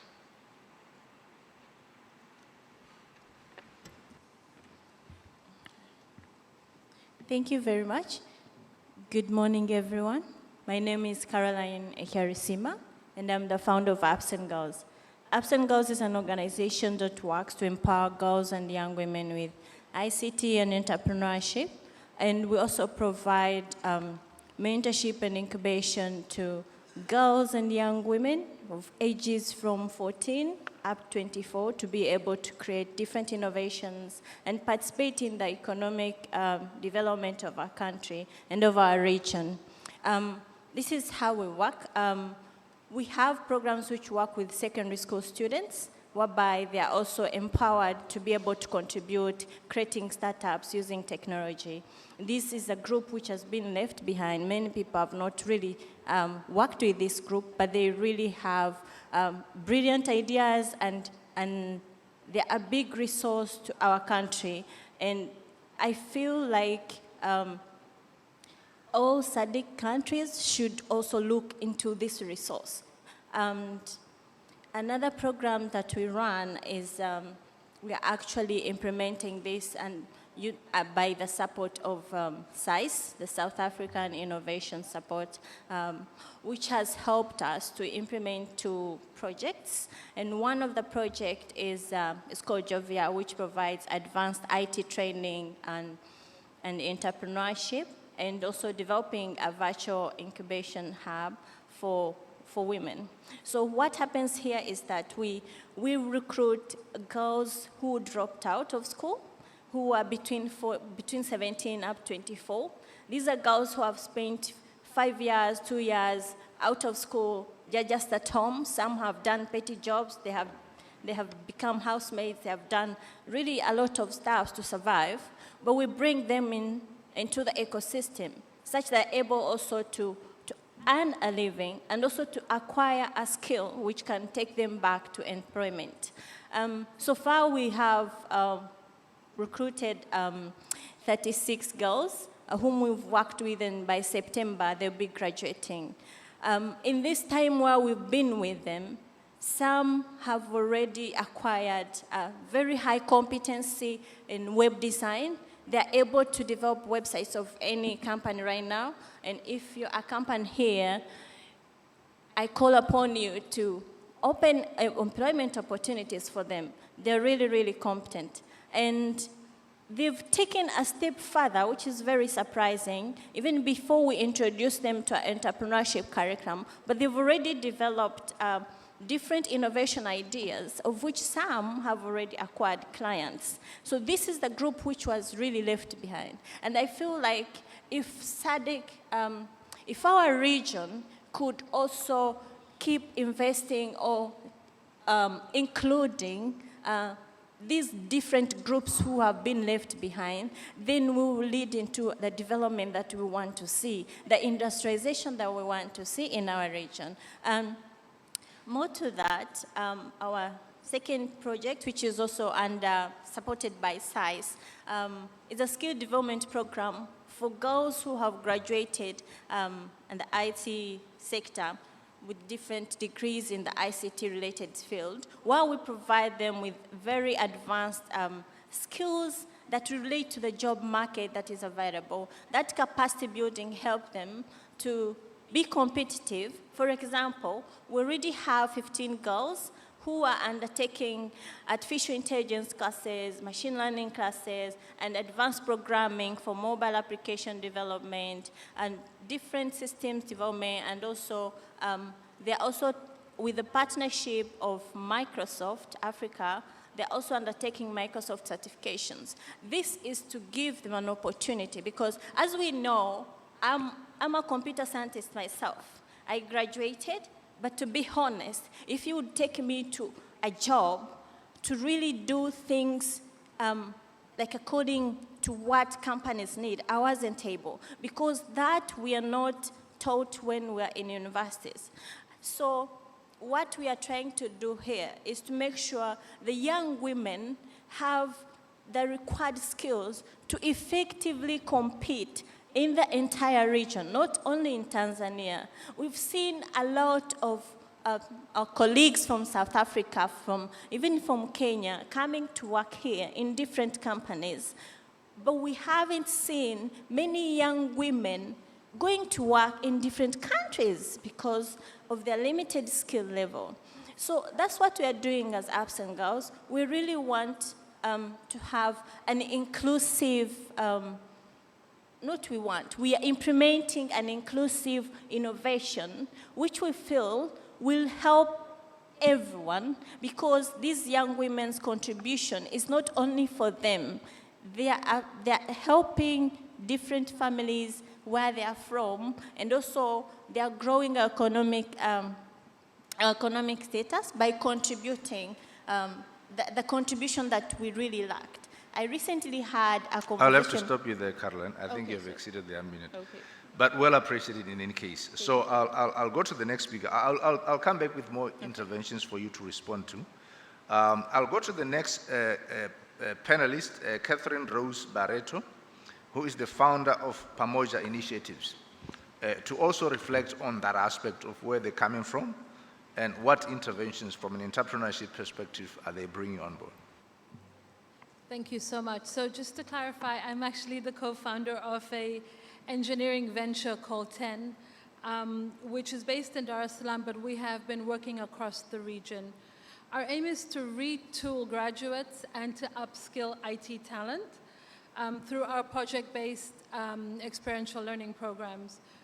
We've graduated 2 cohorts at the moment, one in Lesotho, where we were doing skills transfer around scalable internet network infrastructure using a multi-vendor approach and a very industry-focused approach. So our focus was around software from Juniper and Cisco. And it was really interesting for us because we were able to bring together participants, 60% from government, 60% from private sector, 30% from government, and 10% which was students. The gender split wasn't what we would have hoped for. We only had 7 women out of the group of 25. So this is something that we are cognizant about and definitely working towards changing. Our second graduate cohort is out of Uganda, where we ran training in advanced network engineering. And in Uganda, our split was definitely much more what we were looking for. And we had 20 men and 10 women. So it's something that we are working towards. Previously, in 2011, I co-founded Tanzania's first privately funded innovation and co-creation hub called KINU, which ran from 2011 to 2017. So for us at 10, and in my previous work at KINU, our main focus has been around the skills gap. And not just around entrepreneurship skills and business skills, but we're really focused at 10 around hardware and software skills. And this is something that we found to be really critical. And as Caroline spoke, it's not just about what you're getting in the academic setting, but what is industry looking for. And we're working across the region with private sector to be able to provide talent across the region. And one of the reasons that we looked at going out of Tanzania first and piloting and then coming home was we wanted to take a look and see the appetite. And we found that the appetite for skill is incredible, and that we can grow this skill on our continent and we can export it around the region. And it's exciting for us because we've put together a new learning methodology and pedagogy that we are testing that involves more practical and problem solving with industry focus. And we're looking at a multi-vendor approach because we've noticed that the private companies that we work with, the HR managers that we work with, are looking for multi-skilled, multi-vendor proficient engineers. Thank you. Thank you. Thank you very much for that reflection. I'll quickly go on to Mr. Jumane Mtambalike, the CEO of Sahara Ventures. Hello, everyone. My name is Jumane Mtambalike. I'm the CEO and founder of Sahara Ventures. We have a startup accelerator called Sahara Accelerator. We do what we call corporate sponsored accelerator and venture-backed accelerator.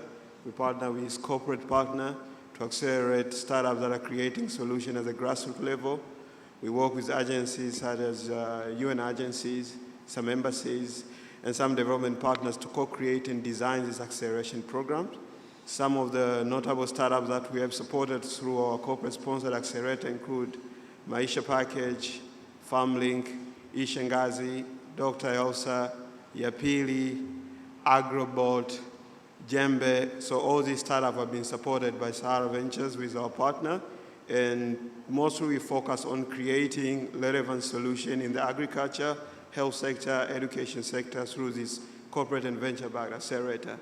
But also we have a platform, an event called Sahara Sparks. It's happening in 6 African countries. We've been in Joburg in the first week of September. And right now, for the first time, we're getting into Europe, in Helsinki.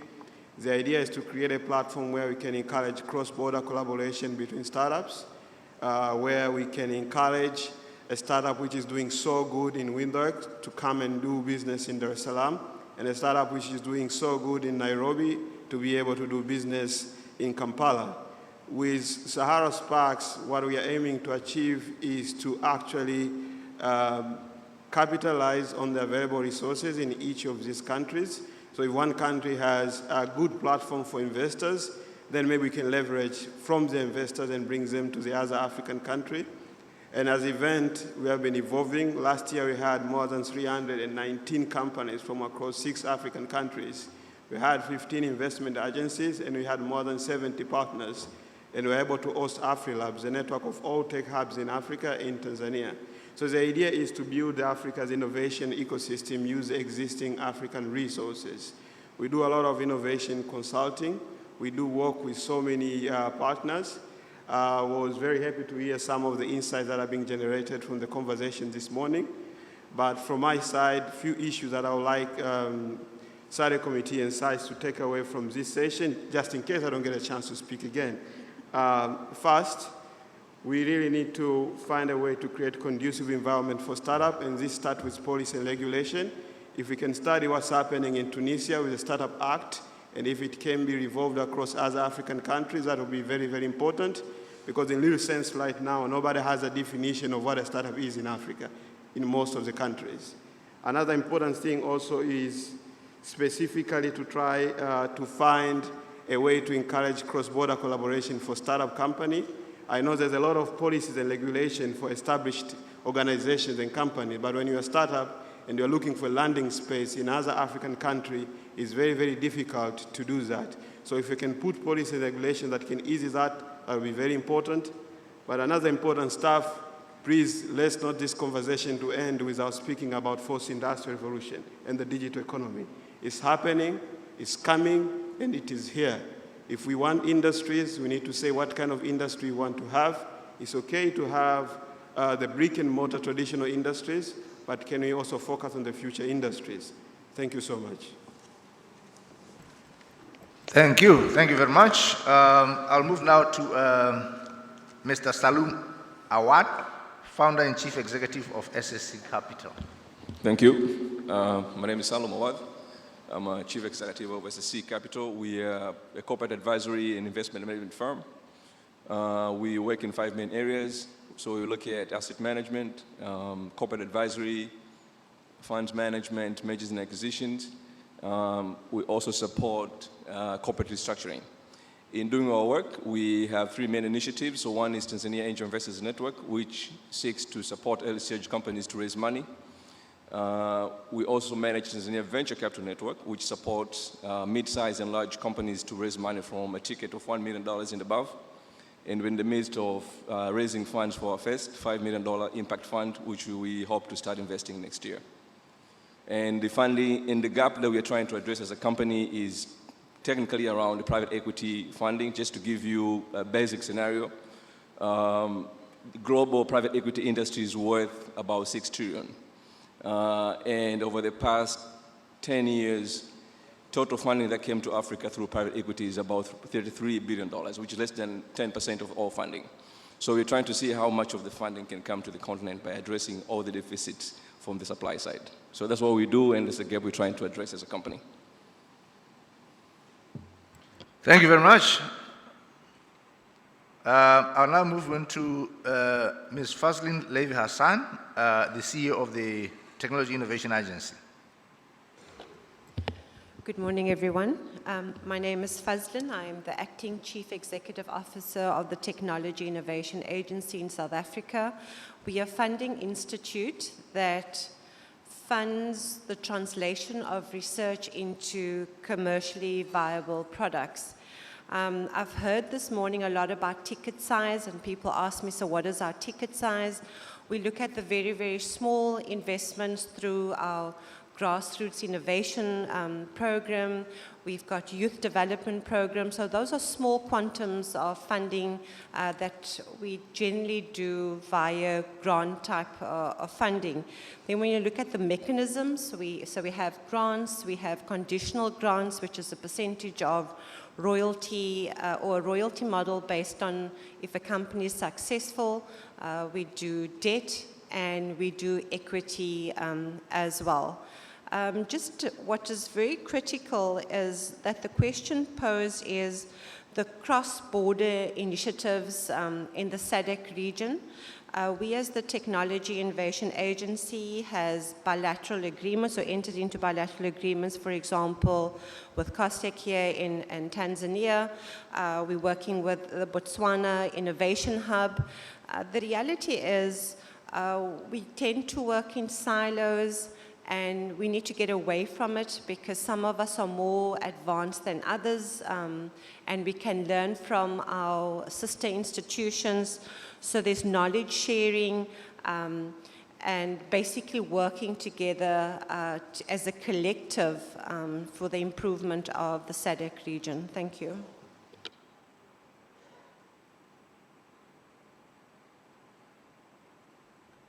Thank you very much, Fazlin. Now, having reflected on the institutions that you come from, for my next round of questions, which in my view is really around positioning and trying to chart a way forward. Pretty much, I would want us to focus and reflect on especially the relevance of the current wave of technology. We are currently riding on a wave of the fourth industrial revolution, and there's a lot of opportunities that are being perceived to be relevant in terms of growing our entrepreneurship space. And I just wanted you, each one of you, to reflect in terms of what opportunities do you see that are relevant to your particular focus on entrepreneurship that would rather be most important to be taken up or to be elevated in order to support the entrepreneurship space where you operate from. What skills development do you think are relevant? What technical interventions do you think are an opportunity to tap into? And finally, how do you think these have any bearing, if any bearing at all, on the current policy framework in terms of making it better towards having a better entrepreneurship ecosystem? I hope that was clear enough. So I'll start with Caroline, as I started earlier on, to reflect on those.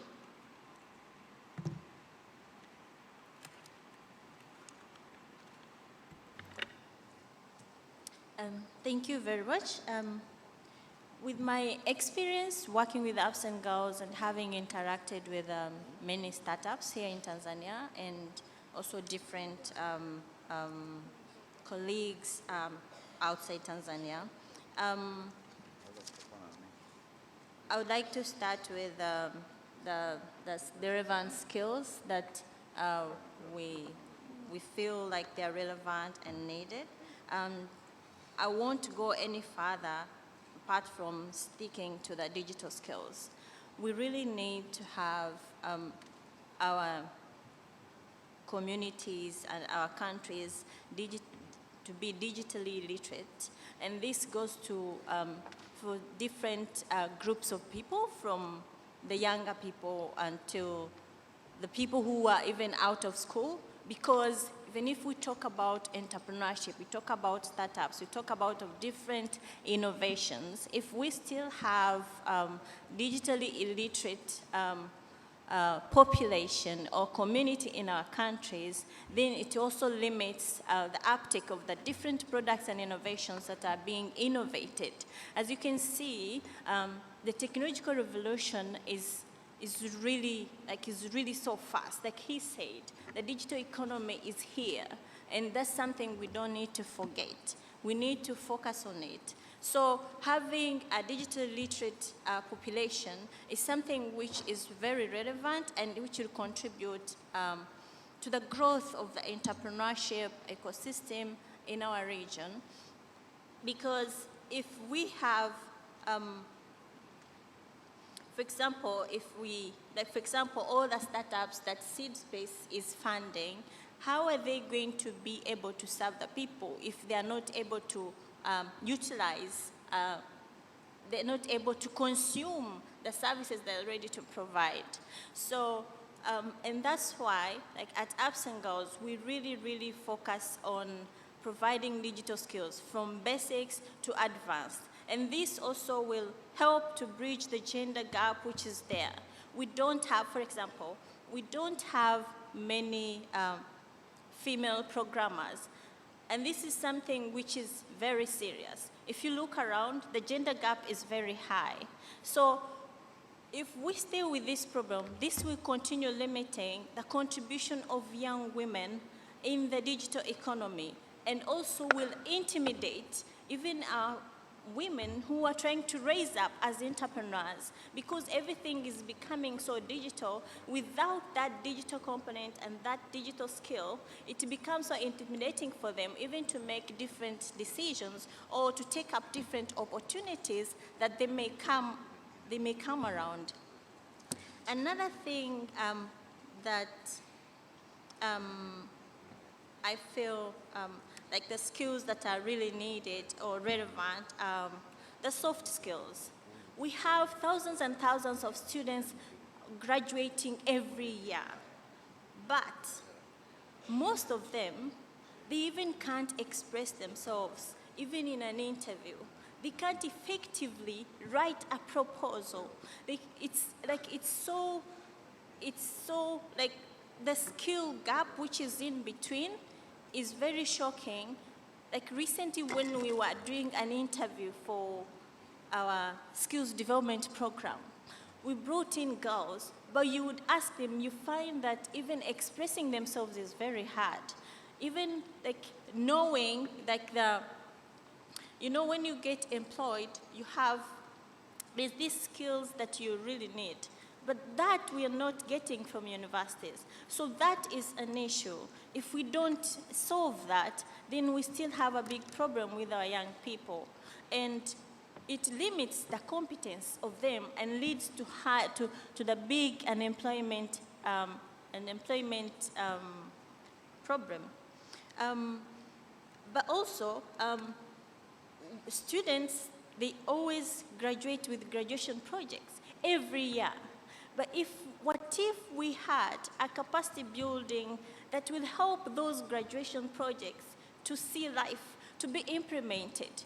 We are losing a lot of innovations. Every year, thousands and thousands of students graduate from different universities. But their projects, they just stay there on the shelves. And those are things which they've invested in a lot of research. They are things which are working, if implemented, if supported. So having a capacity building program that provides skills to enable those younger people to help those projects that they develop to mature into real businesses, into real industries, is something which will highly contribute to our entrepreneur ecosystem and even eliminate the other challenges that we have. We won't have many youth on the street being unemployed. And I would like to go to the role of the other point that the role of... I think you can just hold on to that thought. I'll come back to you on that one. All right. I just want to quickly move on to Juman. You're working towards, providing these acceleration platforms, in your words, that you want to be able to get, to allow, ventures to be able to cut across the African markets. Now, as I said, I mean, how do you see, the relevance of this particular wave of scaling quickly and taking advantage of the immense opportunities that are brought in by the fourth industrial revolution? Great. So I'll put my point in 3 or 4 categories.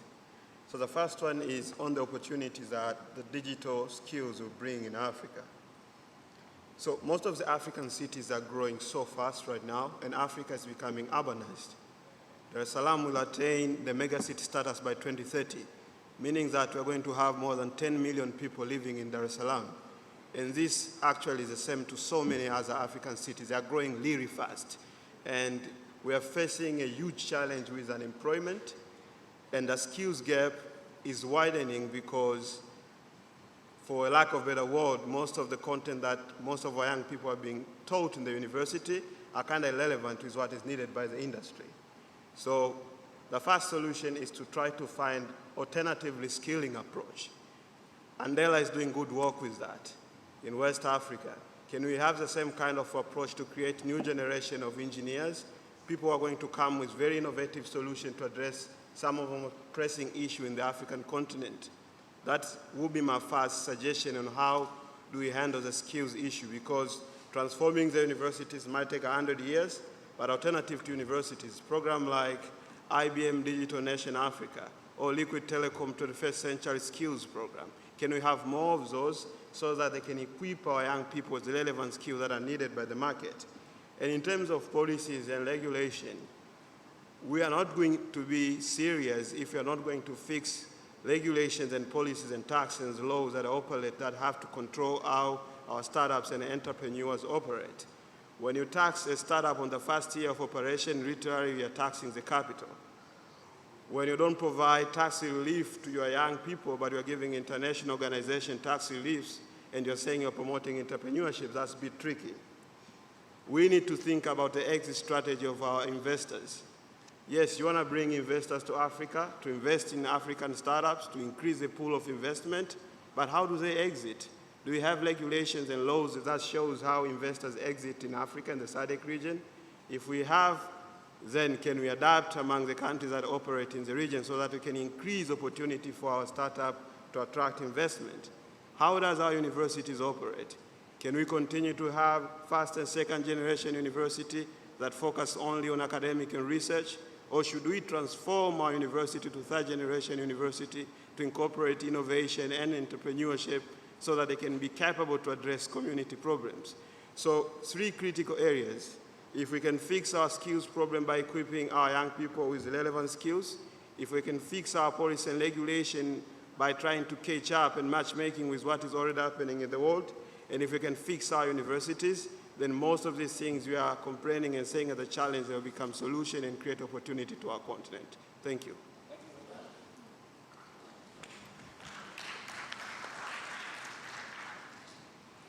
Right, I'll quickly move on to Catherine. In terms of your interventions under Pamoja Enterprises, and still really speaking to the same aspects, what is your reflection? So I think for me, one of the things that's been really critical is not working in a silo. And that's really, really important. There needs to be collaboration We need to be coming together in terms of private sector, public sector, academic institutions, organizations that are working on the ground. So that's why it's really interesting when you think about our approach, for example, when we went into Lesotho, when we went into Uganda, was to think about who are we partnering with, who are we collaborating with, and how can we stop just thinking about Tanzania and really grow skill across the region? Because that's where the deficit is. That's where the gap is. So when Jomenya talks about a new approach to learning that's happening in West Africa, I will challenge you and say that what TEN is trying to do at the moment out of Dar es Salaam is to provide that for the region and have a more regional approach. Workforce readiness is increasingly important. Soft skills, including emotional intelligence, is something that is also very important.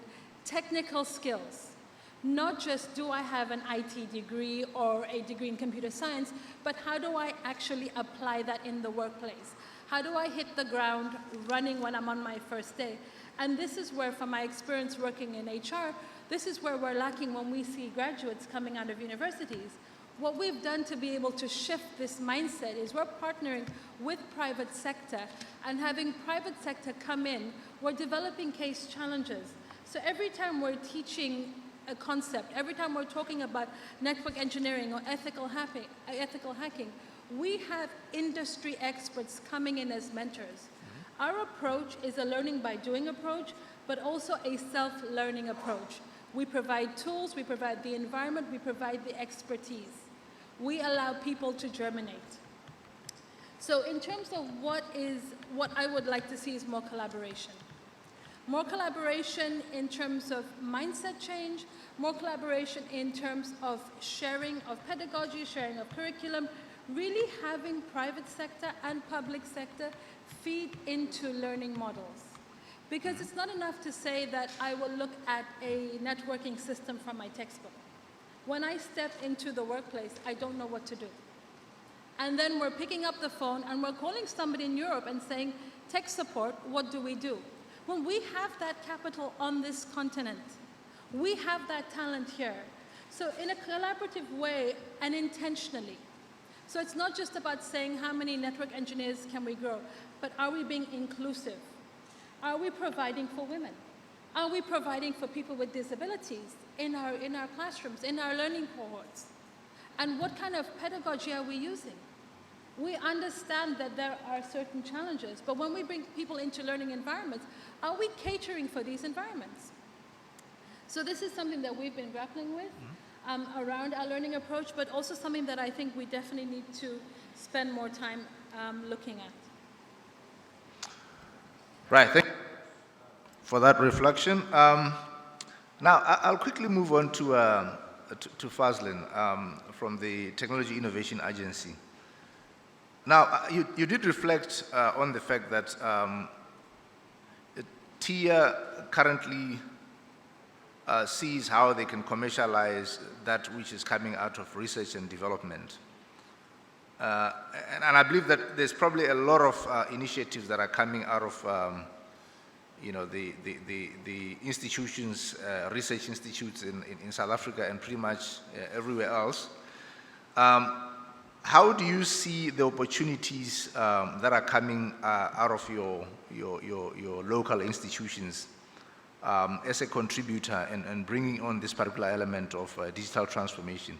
And how are you aligning as a public institutions to ensure that you can quickly tap into those opportunities and facilitate for them to have a bigger impact on the entrepreneurship space? Thank you. I just want to answer a few points or comments that were raised earlier, and we did discuss it in yesterday's panel session, but for those of you who missed it. Fourth Industrial Revolution is here. A lot of people in Africa and some of my colleagues regards Fourth Industrial Revolution as a swear word because they said that we still very much South Africa and Africa have development aspects that have not been adhered to. So there's definitely a balance because we have millions of people that still have to go and collect water. So humans versus machines that was discussed yesterday in the panelists, that it is a concern, but in the same breath, we've got high unemployment rates. I also want to say the focus earlier today has been on higher education institutions and on graduates. But the reality is when you have high unemployment rates, you're looking at entrepreneurship to enhance and develop your economy. And so you need to have a balance between your graduates and then the ones that are school leavers and opportunities to them. So I just wanted to put that into context and we focus on both. What was also discussed yesterday is that higher education institutions are doing a lot of research, but it comes back to data as well as the relevance of that research to translate it into commercially viable products. So in South Africa last week, one of our institutions that deals with research is called the National Research Foundation. And historically, their focus have been to get PhD graduates to previously disadvantaged individuals in South Africa, and then also to focus on women. And that's been good. But when we look at South Africa as a whole, sustainability going forward, the move is now where we actually got to do research or relevant research that is required to improve South Africa and research that is required. So data is very, very critical. When we work with our higher education institutions, we've got lots of programs. We've got seed fund programs that we're involved with. We've got what we call the technology station platforms. So there's lots of initiatives, and they will have certain key themes, some of those institutions that they're working on. But the reality is, when you look at research, the way it's done, and not looking at what the market requires, those translations are taking much longer, require much more capital, and we've learned from there. And I just want to reiterate again, I had a discussion this morning with Flora, and she was saying that, you know, we always complain, or entrepreneurs always complain lack of funding. There are tons of funding available, but the challenge is, and I could hear it this morning, we have amazing programs not only in Tanzania, but even in South Africa, but we're just not getting that message through to our entrepreneurs as to what is available and how they can access it. So that is something we can all take as a lesson as funders to better communicate to the broader public. But as previous speakers have mentioned, funding is not everything. It's the mentorship, it's incubation, assistance with commercialization, or skills, IP skills, if it's required. Thank you. Thank you very much for that response. I think it squarely talks to some of the issues that I think also the participants here will then get to reflect on. I just want also to move to Mr. SALAAM Arao, the SADC capital. Often we talk about fintech, we talk about you know, how development of payment gateways will have a big impact in terms of the whole funding space. What is your reflection, and what relevance does it have on our entrepreneurship space here in the SADC region? I think I will join hands with the last speaker. When it comes to funding, actually availability of funds is not an issue. We need to dissect this concept of access to finance. So we need to look at it from the supply side and from the demand side. So if you look at it from the supply side, there's plenty of money. But when you look at it from the demand side, that's when the problems start rising. So whether it's fintech, whether it's ag tech, whatever tech that you have, if it's not investor ready, there will be no money coming into the region. And that's the main challenge that we see now. So I think much more efforts needed to put on the demand side in terms of initiatives such as accelerators or the hubs that people are trying to put up to make sure that we have more companies that can attract this type of funding. I was just reading this article yesterday about fintech.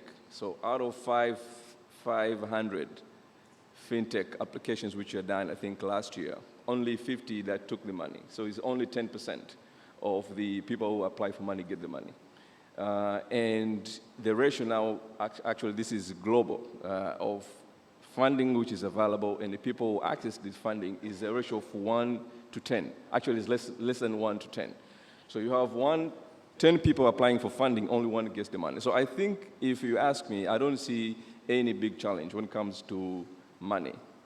But the challenge is how do we address the gaps that we have in companies that are trying to raise money. You could hear even from some of the questions, if someone has an idea and wants to go into the market to raise money, then it doesn't work because nobody will invest in an idea.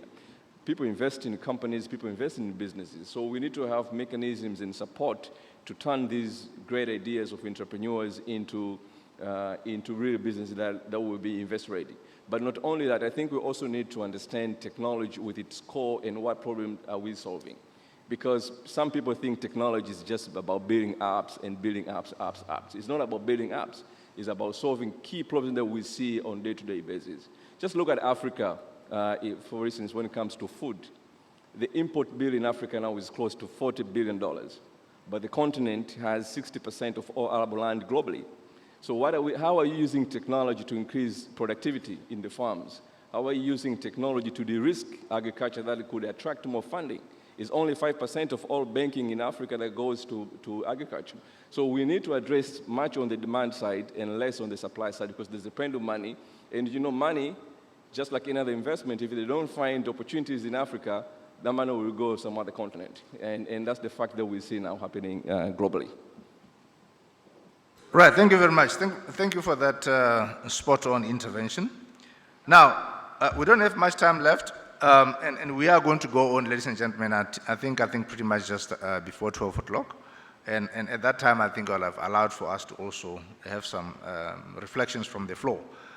At this stage, as I said, this session is pretty much talking about, a perspective that is informed mainly by the Southern Africa Innovation Support Program, which is a program that has been implemented over specific timelines. And we are already picking up some of the impacts that it's already having in terms of impacting or facilitating the development of this innovation ecosystem in the region. Now, in your own words, and I want you to reflect on that one very quickly because it lends a lot of relevance. SAIS, in partnership with a whole lot of other speakers that have been speaking before, with the likes of SeedStars, with all other innovation integrators, have been in this journey of facilitating for that, including supporting specific projects, interventions, which in my view are currently developing to become working prototypes that have got an opportunity to be further developed in terms of processes, in terms of key innovations that will have impact on our society. So what is your view in terms of what has to be done, either at national level or at regional level, in terms of continuing to address this particular gap that is provided by interventions such as the Southern Africa Innovation Program, in closing those gaps? What is your perspective in terms of what the private sector and government and all the other key players in each ecosystem need to be able to do in order to ensure that there's continuity, in order to ensure that beyond such interventions, it's not a dead end. We don't have everything sort of crumbling behind. Because there's a requirement for, somebody said funding is not important, but in my view, this particular kind of interventions, they need some level of sustainability. We need to know if there's been investment of, say, 5 million euros into specific projects and specific interventions that are currently ongoing on capacity building, on institutional capacity. What is it that we need to do to ensure that there's sustainability and to ensure that we get our ecosystems to where they need to be in impacting our entrepreneurs? I think I'll start with Fazlin. you made a lot of comments, and I'm still trying to internalize what we're getting, but take your time. the reality is ecosystems is broad, and one of our previous, or the presenters mentioned, you know, that you have the individual, then you have the teams, then you have the organization, and then you have the entire ecosystem. I think what we need to do is almost reflect, firstly, regional, national, and then go it into a SADC perspective. And the reality is, the big gap, I believe, is on the regional, provincial side.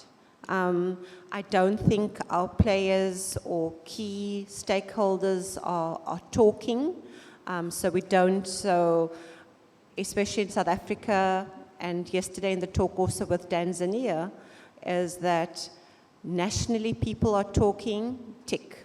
Entrepreneurs, yes, they're talking, tick. Funders, maybe, we tick. But as we mentioned, is collaboration is critical. And a success to any economy is when all these players play together. And we're not doing that. Yesterday, I had quite a few amazing entrepreneurs who spoke to me about the challenges in Tanzania on accessing capital. Today, I sit with some amazing panelists that provides the capital. Yet, we haven't heard locally or provincially what those needs are. So in an ecosystem, it's collaboration, it's people working together. Look, as I've mentioned before, we're looking at that initiative where we're working with COSTECH, with the Botswana Innovation Hub to share. On COSTECH's side, the focus have been, like in South Africa many years ago, on research. Now they've realized the technology stations, working with the universities, working with private sector is critical.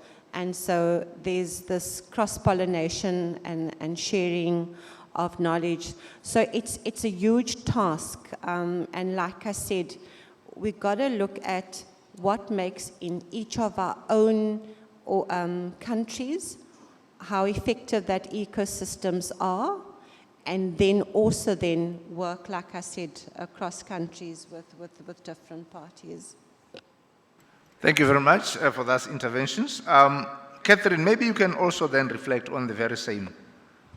So I want to push back a little bit and say, as I'm sitting here and thinking about the fourth industrial revolution and this big term that we're throwing around, have we even as a continent realized the third revolution, which is around electronic and IT systems and automation? And we keep saying tech and we keep saying apps, but is that really where we need to be thinking? We need to be thinking more inclusive around sectors that we really need to amplify and grow. And so for me, I'm thinking what we need is almost a merging of the third and the fourth revolution, and to call it the African Industrial Revolution, because that is ownership for us. That is the reality of what we're looking at, and why we're constantly saying tech is we're forgetting other sectors like SALAAM talked about, like agriculture, like transport, like logistics, like construction, where solutions are not going to be entirely IT and tech enabled, but where the skill set and the thinking that we need to change, the human capital capacity that we need, that's where it's going to be critical. So to answer your question around closing the gap and in building ecosystems, from experience in building what is now the innovation ecosystem and startup ecosystem of Tanzania, it's trust. I think that's something we forget sometimes, is trust is extremely important in building inclusive ecosystems, and listening. Are we listening to the right people? And are we listening to hear, or are we just listening to have a response? So adding to, just building on what Fazlin shared, I think trust and listening are two really critical things that we need to think about when we're looking to build this really vibrant what I'm going to call now the African industrialization ecosystem, which I've now merged the third and the fourth. Thank you very much. Your reflection on that, Juman? Yeah, so I think to me, beyond collaboration, we need to create a pipeline of value. There's a lot of intervention, but also there's a lot of duplication. We really need to look on what is missing so that we can add value. I've been telling this to most of the people that we work together in the Tanzania innovation ecosystem. You might have heard about a concept called Silicon Da. We'll be giving you a tour on Friday for those who want to know about the Tanzania innovation ecosystem. The idea is to find your place in the ecosystem where you can do your work and add value, not create chaos. If you are an innovation space, then create innovators that can be incubated and accelerated, so that an accelerator and an incubator can have the right people to incubate and accelerate. If you're a policymaker, then do research. What are the policies and regulations that can create a conducive environment for these entrepreneurs to succeed? If a university, then try to assess what are the relevant skills that are needed by the market so that Innovation Hub doesn't have to train people on skills, instead help them get investment. So if everyone in the pipeline of value can understand what they're supposed to do, then you can have efficient and productive collaboration and then not duplicate of effort. What's happening right now, most of the innovation hubs are becoming investment institutions, they're becoming universities, they're becoming policymakers, they're becoming everything. So we cannot move if hubs are becoming everything. Yes, we have more than 600 plus innovation hubs across the African continent, but their work is to create the next generation of entrepreneurs, not to make policies and regulations. So please help us with that. So I think that is very important. Another important thing is localization of the concept. If venture capital, angel investor, private equity, and all this complex terminology doesn't work with our local startups, can we create our own methodologies to fund our own local startups? Do they all have to be invested on with the money coming from Silicon Valley? Can't we create our own local investment fund? Can we create our own local investment landscape? Can we not create our own structures to invest into these companies? I was very happy to see in Ghana they have something called GAIN, Ghana Angel Investors Network, and they have their own venture capital trust fund, which push fund to start up with their own terms, with their own papers, with their own legal document, with their own ways to return back the money. Because it's not necessarily that something that works in Silicon Valley will work well in Silicon Cape, Silicon Savannah, Silicon Da, whatever silicon we have in Africa. So I think we need to find a way and approaches that work for our own local ecosystems, and please listen to the local players. We live this ecosystem. We work with this ecosystem. We understand the challenges. We started our company in this ecosystem. So if we do that, I'm very sure whatever we are looking to achieve, we'll be able to achieve. Right, thanks a lot. Your input, Salum, and then Caroline afterwards. Yeah, so I think your question touched different levels from the government to say to the investment space. So I think for government is nothing new. I think we need to work on improving the business environment. This is an issue across SADC region, with the exception, I think, of Rwanda and Mauritius. I don't know about South Africa. The rest of the countries in the region are poorly ranked on the ease of doing business. So Tanzania, for instance, I think we are ranked at 144. So if it's not easy to do business, it won't be easy to grow technologies, it won't be easy to attract money, it won't be easy to do anything. So that's one area I think where we can work on. Another thing I think we can just learn from each other in terms of what sort of initiatives have worked in one part of Africa that can work in another part of Africa. Jumanne spoke about trying to mimic models from Silicon Valley. But in Africa, I think we have initiatives already which are working that we can learn from each other. So he mentioned about the Startup Act in Tunisia, which exempts startups from paying taxes for 8 years. Actually, a startup founder is also given a 12-month work vacation without losing their job to go and start.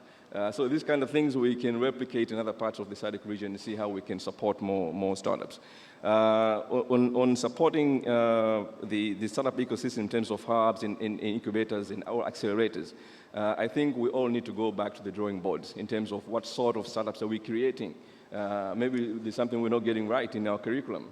So we have cohorts and graduates, but at the end of the day, they're not getting money, they're not investor ready. So sometimes it's not actually the problem for the investor, it's actually the problem of the startups that we are building and the systems that we are using to build these startups. I think we need to go back to the drawing board. And we need to learn from each other. I think Tanzania has more than 40 hubs, Kenya 100, South Africa 100. I don't know how we talk to each other, how often do we talk to each other to see what can we learn from what other people are doing. When it comes to funding, yes, I agree that we don't have to attract funding from San Francisco, funding from London. We can set our own initiatives when it comes to funding. And this is happening in the continent already. So I think Botswana is the latest country to launch its own angel investors network. So we're already doing this across the continent. Each African country now is launching their own angel investors network. And this is local capital, because the members of the network are local, are nationals, who provide some of their money to support startups to grow and unlock all this potential that we have. So I think we're already doing that.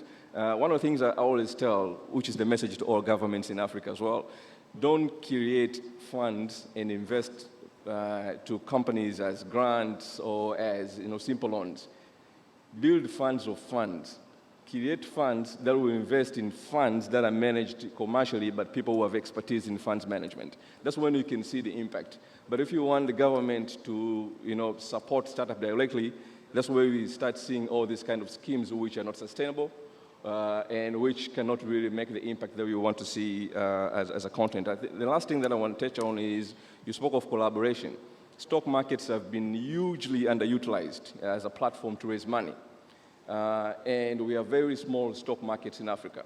But if we were to converge all these stock markets and have all these permissibility across the region, we can attract more money through the stock markets. I think SADC is working on something around the area. Just give you a simple example. All the stock markets in Africa, total market capitalization is less than 1% of all stock markets globally.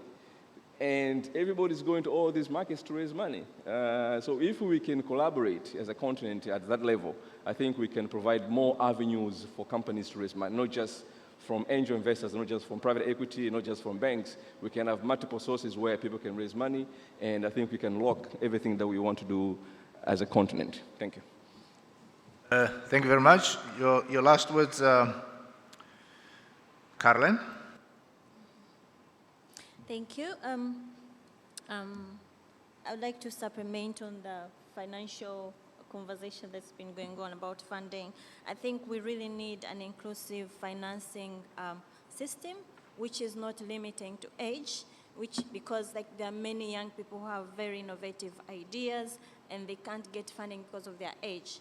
And then currently, we have very few funders, financiers who are willing to give money to just ideas. We have very many graduates who graduate, they have different amazing projects, but because they don't have collateral, they don't have anything, they don't have a pilot, they even don't have an office, it becomes difficult for them to get funding.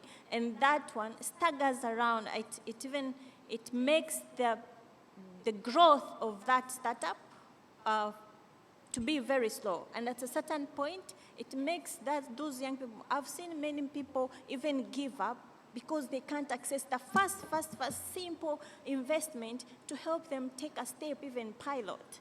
So if we have an inclusive financing system which accommodates all stages of business development and without limiting age, even language, because not everyone knows English to fill out that application and all that, and I support JIJINI. If we could come up with our local financing system with our own rules and all that, with the support from banks and other financiers, I think that's something which can really help our entrepreneurs really grow. And another thing is that we need a regional network, from national network to regional network, whereby, because right now I might be here, but I don't know what someone in Iringa is doing.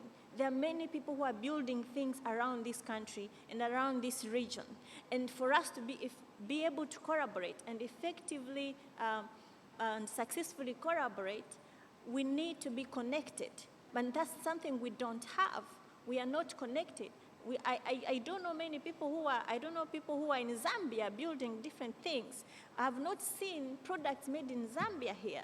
But if it was a possibility of getting that online or getting that in a network, that would foster even intertrade amongst other countries and also would foster easy collaboration, because I know CR is here in Tanzania, she's doing ABCD, and I'm in Zambia, I'm doing ABCD. Then we are able to collaborate if we know each other.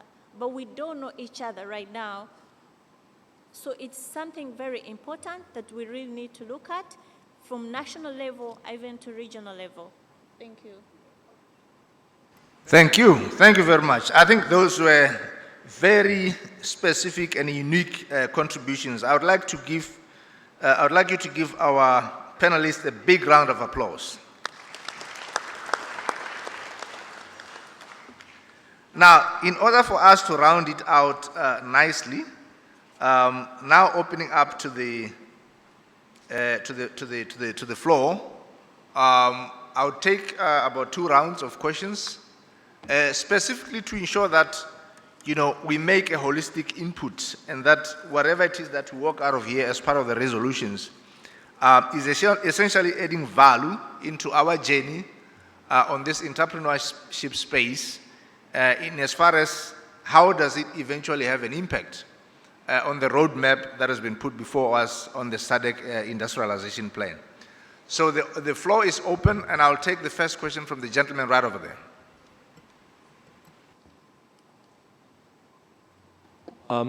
Thank you so much. My name is Uli Klin, Southern Africa Trust. Thank you. First of all, thanks to the panelists and also to the speakers. Very, very interesting, and you have all solutions rather than problems, which I really appreciate. You all talked about collaboration and not working in silos. Can I have an idea and perhaps even provoke you a bit and say, why don't you 8, 9 people who are on the panel just exchange the business cards today and create a portal where you say, these are the solutions on the ICT. Yesterday, we had Irene Kitiva from Tanzania speaking about ICT solutions. In the SME sessions, there were people also from TIA. Why don't you start the whole movement, sorry that I put work on your desk, and create a network, and then we can go to Zambia and other countries and say, this is the offer. Because what I fear is a discussion that in South Africa, where I live, we have a gazillion of SME developers. They don't work together. We said that yesterday. Don't make the same mistake, because I see the same thing happening now. Everybody comes with an ICT solution, and you say we want to work together with private sector and government and all this. Can't you work together and start the movement? I would really appreciate it, because you have such fantastic ideas. And if you then carry that network to the regional level, the better. But at the moment, I see that you still work in silos, although you don't want it. Thank you. Thank you very much. I think that's an excellent intervention. Start putting what we say into action. I think that's really what they're saying. That we can say so much as much as we gather here, but it's really around us coming up with a framework that allows us to have some kind of tangible impacts through formation of very dedicated interventions. Next question.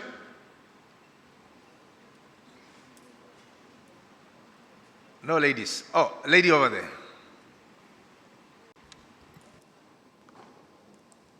Trying to be gender balanced.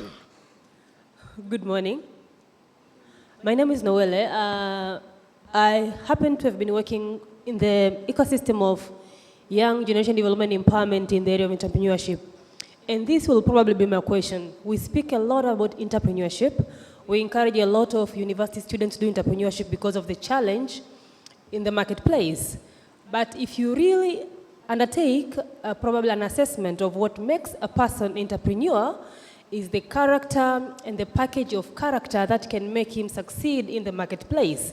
And these characters like team working, being creative, being persistent, we don't raise them overnight.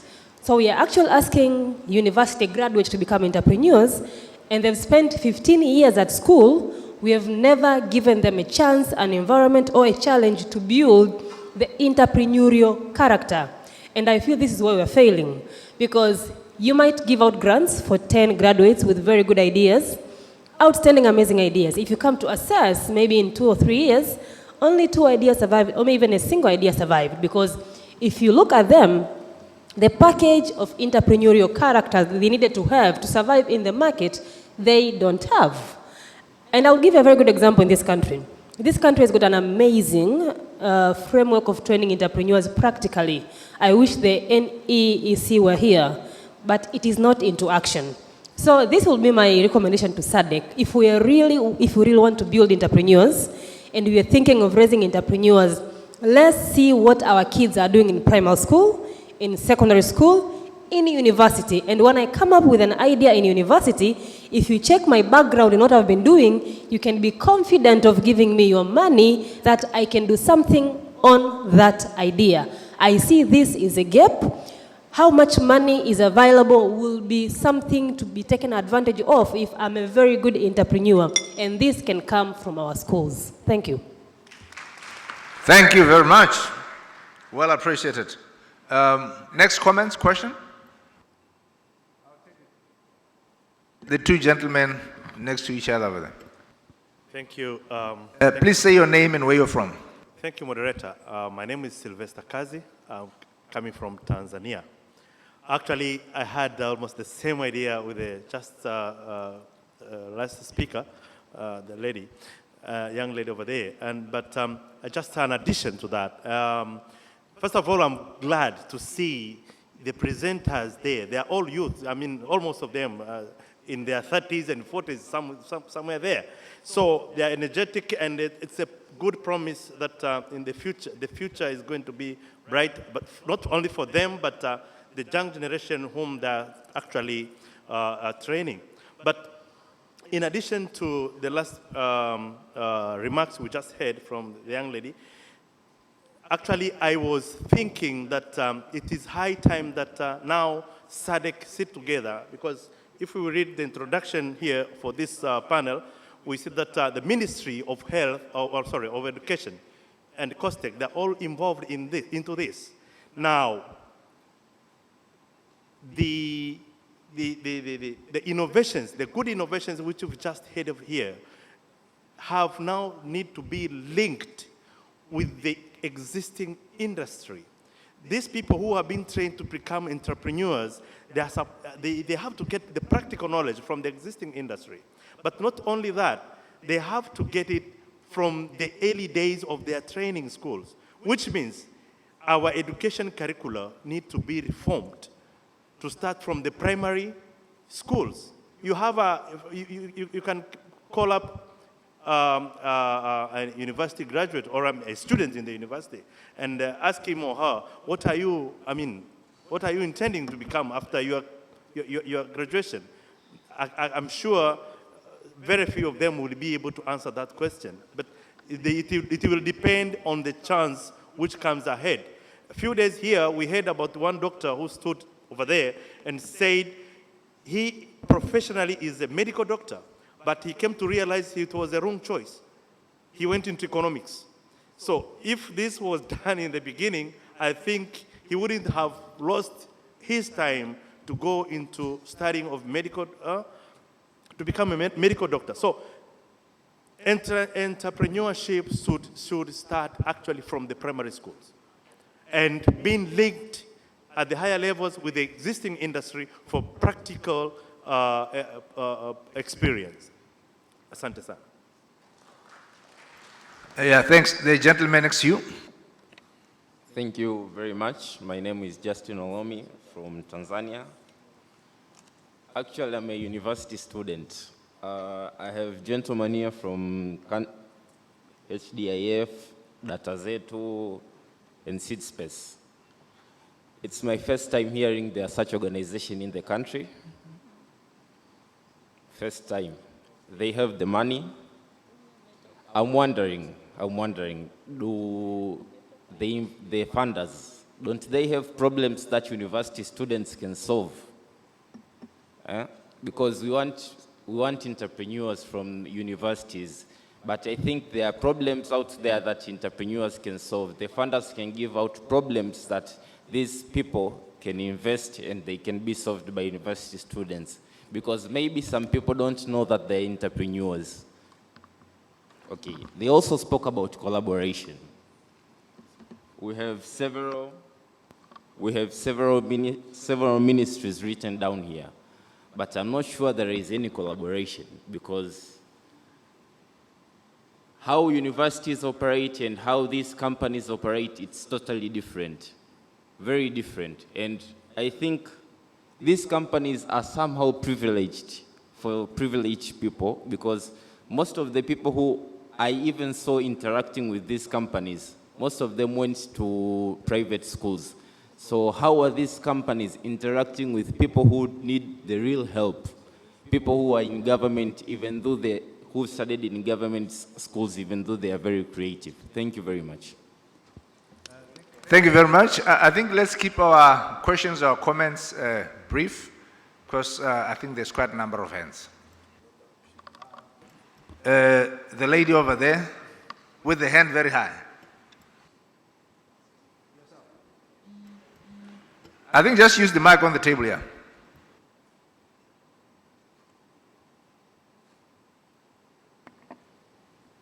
Nakushukuru, naomba nitaongea Kiswahili. Mniwie radhi sana wa ndugu zangu wa SADC. Oh, sorry, translation. I don't know if there's anybody who's going to need some translation on the... Mnisamehe sana, mimi naitwa Chifu Alan Luka Mwaigaga, natoka Mbeya vijijini, ambako Mandela aliacha viatu vyake wakati anaenda United Nations. Kwa hiyo naomba mnielewe vizuri sana, na bahati nzuri Dr. KK yuko hapo, ni mtoto wa KK. Ninawapongeza sana panels ya leo, Mungu awabariki sana. Yaani mmenigusa kweli kweli, mnazungumza umaskini wenu. Na kwa nini mmekwama? Mnajaribu kusema. Na Mheshimiwa Rais amesema tuseme. Tutoke hapa kama alivyosema ndugu yetu alitakuwa the business council wa SADC wawepo hapo na tuwaeleze mazimio yetu kwamba tuna shida ya ajira. Ajira ni shida kwenye nchi hii. Kwenye SADC, kwenye hasa kwetu hapa Tanzania kwenyewe ajira ni issue. Kwa ni kuombe ndugu zangu wa paneli ndugu zangu wote kipekee. Njia nyepesi kwenda peponi mpaka ufe. Wanasema hivi, naongea Kimalila mnisamee. Ni Kimalila kabila langu. If I hear I forget. If I see I remember. And if I do I know. Naomba sana sana, ili ni tatizo, mtambalike. Ni tatizo, naomba sana kikao hiki kiwe kizuri na tutoke na maazimio kuinusuru hali ya generation. Hali ya generation ni tabu, ni shida. Leo mimi unakwenda China, sisi leo hapa China wajua hakuna kitu hapa, wapo hapa. Sisi lazima tuzungumze umaskini wetu na tutoe na solution. SADC, nchi ya SADC tuone, na Mheshimiwa Rais amekuwa wazi.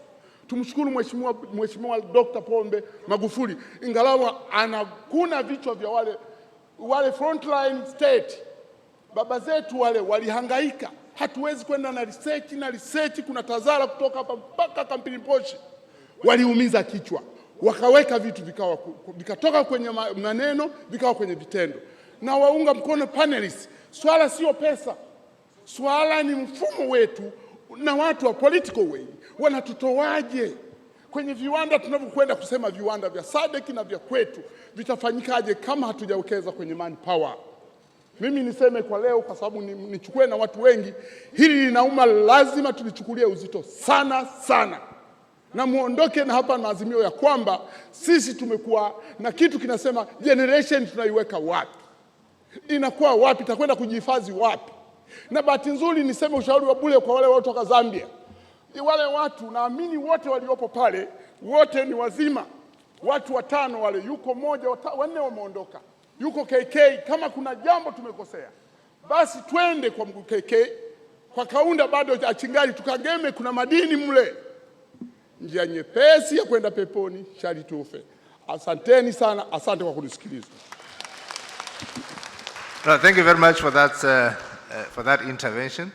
I'm sure it will be captured in the right platforms, and I've appreciated some snippets of it, even though I didn't get it all, but thank you very much. I think I'll take 5 more because time is not on our side, okay? Show of hands again. Gentleman over here.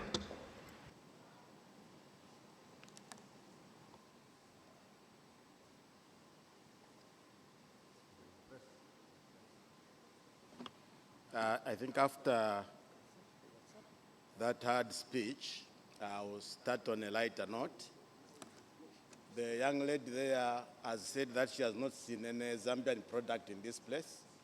This product standing here is a Zambian product.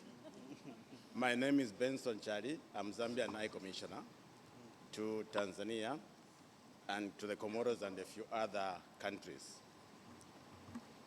I just want to pick up from where my colleague, my brother has stopped and say that when you talk about Kenneth Kaunda, when you talk about Mwalimu Julius Nyerere, there was a time when this part of the world, there were only 2-3 countries which were independent. That was Tanzania, Zambia, and Malawi. Economically, Malawi was not doing well. Zambia was doing well. We had the copper selling at good prices. But we found that Nyerere said that Tanzania was not free without all of us being free. That era was for political freedom. The era that we've reached now is for economic freedom. When we went to school, they taught us to be clerks, to be teachers. For Africa to succeed, for SADC to succeed, we need an educated youth who is not trained to be a worker, but an entrepreneur. And that's where we are going to succeed. If we are going to all go to university so that we are going to become clerks, we are not going to go anywhere. The other thing that we have got to realize, and that's of vital importance, is that women in Africa are more honest than anywhere in the world. Use a woman, and the job is going to be done, and done very well. And some of the countries that have done well in Africa have got more women ministers than men. So as I stand here, I am a proud African, and I'm very proud of African women. Let's use them. This country is going to develop. Zambia produces copper. Tanzania produces tanzanite. I'm talking about, let me just talk about 3 countries. South Africa produces diamonds. At least when you talk about South Africa, there is a bit of value addition. But you are going to find that until John Pombe Joseph Magufuli came into power, tanzanite was going out of this country as a raw product. The people who are going to get, who are getting rich out of that mineral were outside somewhere there. Zambia produces copper. The copper goes as a raw material, and it comes back as a wire with added value. The only thing which is going to make us advance is, as we have been saying for the 4 days, industrialization. Let us not send raw materials outside. Let us send finished products outside. Thank you very much. Thank you so much. Well appreciated. I think it's taken quite a sizable amount of time, so I'm down to 2 people, and make them very short and to the point, please. That's my ask. Thank you. My name is Sandra Chogo from Tanzania. My question goes to Caroline. How do we help girls who are not from the IT background to be innovators? Thank you. One quick last one. I'll take another lady over there. Yourself, madam, in black and white. I'm a bit colorblind. Okay. Hello, my name is Dina Bina. I run a company, Dina Flowers Company Limited, and I'm a member of Tanzania Women Chambers of Commerce. I've been an entrepreneur for 23 years. My concern is we have been told by the panelists that there's a lot of funds that are available for entrepreneurs. And my worry is maybe we have funds that can be accessed by the entrepreneurs. Why? One, maybe the conditions are too high, and even the entrepreneurs, the forms and even filling the forms, maybe it's very difficult for them. What am I suggesting? I suggest that in SADC, we should have an intervention that there is a one-stop shop, that an entrepreneur will be told that here are the funds, here are the people who can help you to fill up the forms so that you can access the funds. Can we start that so that we don't just be told that there's funds and we have entrepreneurs that can't access the funds? Thank you. Thank you very much. Ladies and gentlemen, I know this is very exciting feedback and that there's a lot of interest in this particular topic, but I'm afraid we'll have to stop here. We started at 9 o'clock and I think we've had quite an extensive morning with a lot of very positive inputs, which in my view, as they have been captured, will have a significant impact in terms of better informing or providing a better picture in terms of where exactly is it that we are going. At this stage, I must say that I will not have time to allow my panelists or my presenters to respond to those questions, but I can assure you that they have been captured and that you also have an opportunity to also interact with them as we go out. But just as a way of reflection, where we started off from this morning, the subject of entrepreneurship and its relevance to the SADC's journey of industrialization. And I think there have been a very specific focus on looking at and appreciating the relevance of, first of all, data, and ensuring that we have data as a primary instrument. I think the first speaker, when they were speaking, they were basically talking to the fact that, you know, data is the modern day currency. Everybody that is wanting to be able to progress their entrepreneurship journey, to some extent will have to rely on data. It is a huge opportunity now for most of our entrepreneurs to tap into that data and turn it into products or into solutions that will eventually have an impact on some of our specific challenges in our communities. We have appreciated the specific interventions from a human capital development framework in Tanzania in terms of an innovation fund, which we have also appreciated that it's not only here in Tanzania, there's quite a number of these particular instruments, and they're addressing a specific gap. And I think the tailing end of it was that really, at this point in time, you'll find that we don't really have a problem of funding. It's really that we have to find the demand for where that funding needs to address. So it's really about finding the right challenges where the funding has to be channeled to. I think that is where the challenge is. We have appreciated a number of interventions, still from Tanzania, on key sectors of the economy, including health, including the water sector, including the education sector.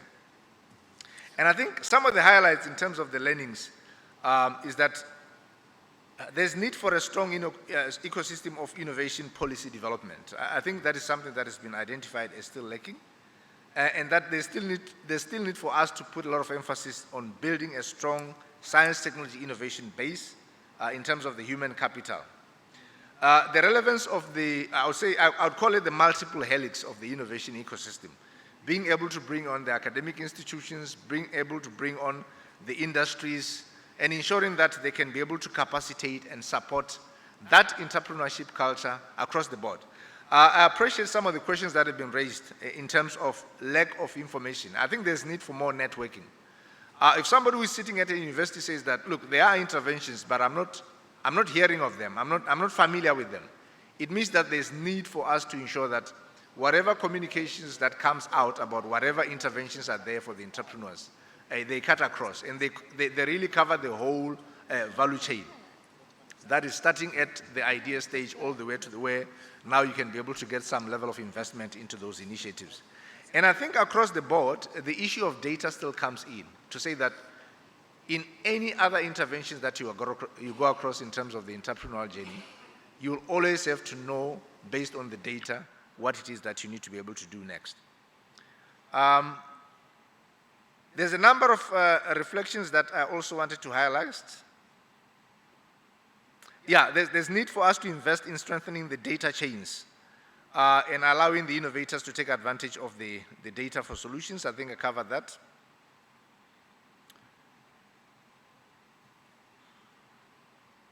Yes, the issue of financing. I think there's a lot of emphasis has already been put forward, even from the last speakers, that when it comes to funding, we need to make sure that the funding really cuts across. That is not only for certain aspects. I've got a specific intervention here that talks to the fact that I think based on experience, if you look at women and if you look at girls to some extent, there is some form of marginalization there in terms of having dedicated instruments. And I think that's where the call is, to ensure that we can be able to have more holistic approach in terms of tailor-made instruments that allow them to be able to play a part. I think from a Tanzanian perspective, there is a view that there's need to build trust, that the ecosystem needs to have a certain level of trust. And I think that is very important, because as much as we continue to work in silos, then we cannot be able to build onto our mistakes. We cannot be able to sort of further develop and ensure that our entrepreneurship space become more accommodating. I think collaboration has been mentioned quite a number of times, that there's need for more and more collaborations. Specific interventions that talks to policy on entrepreneurship, on regulations, specific interventions at university level,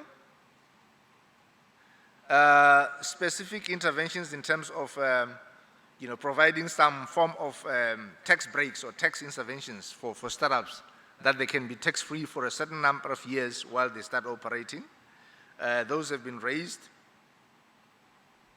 A need for us to be able to implement action plans that have been agreed on, especially at national level. I think that's been coming out quite widely, that we need to see what we do in terms of integrating those. Now, having said that, the whole idea is that we can be able to fully inform a framework or a strategy under the SADC industrialization framework on how is it that we can fine-tune all aspects of entrepreneurship in the region to ensure that at the end of the day we are all in sync in terms of having a bigger impact.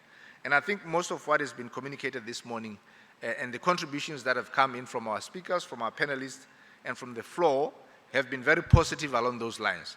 And I'd like to take this opportunity to thank you very much, and I appreciate that you have been a very good audience as well as panelists and discussants, and that you all deserve a big round of an applause. Now, before I wrap up, I've got a number of announcements that I would like to mention. I think the first one is on where the meals are going to be served. I think it says that for all development partners, panel speakers, CEOs, directors, and ambassadors, I think for meals you need to go to Kilimanjaro, and I think for all the other delegates and senior officials, committees, you need to go to Mikumi Hall. I think that is as far as tea and breaks are concerned. I think with regards to the industrial site visits tomorrow, they start at 8 o'clock, and that buses will be available in front of this particular building. That's my presumption. And that those that want to go and register, those that want to go should go and register at the SADC Secretariat desk, just out front, outside the main entrance. The rest of it I can't really read. I'm afraid I'll have to put it there. So, ladies and gentlemen, I'm pressed for time. I would like to take this opportunity to thank you all for participating in this session, and I assure you that all those contributions that you've been able to make have been captured, and that in one form or the other, they shall be availed to you in a more elaborate manner for you to appreciate those contributions. Thank you very much. And I want to send off my panel of discussants as well as my, experienced speakers to say that I think there's a lot of opportunities for you, as already stated here on the floor, that, you know, having been able to share such a platform, it should leave you with memories of how is it that you make the right networks to ensure that you have a bigger impact on the ecosystems that you operate in. Thank you very much. Ladies and gentlemen, you are adjourned.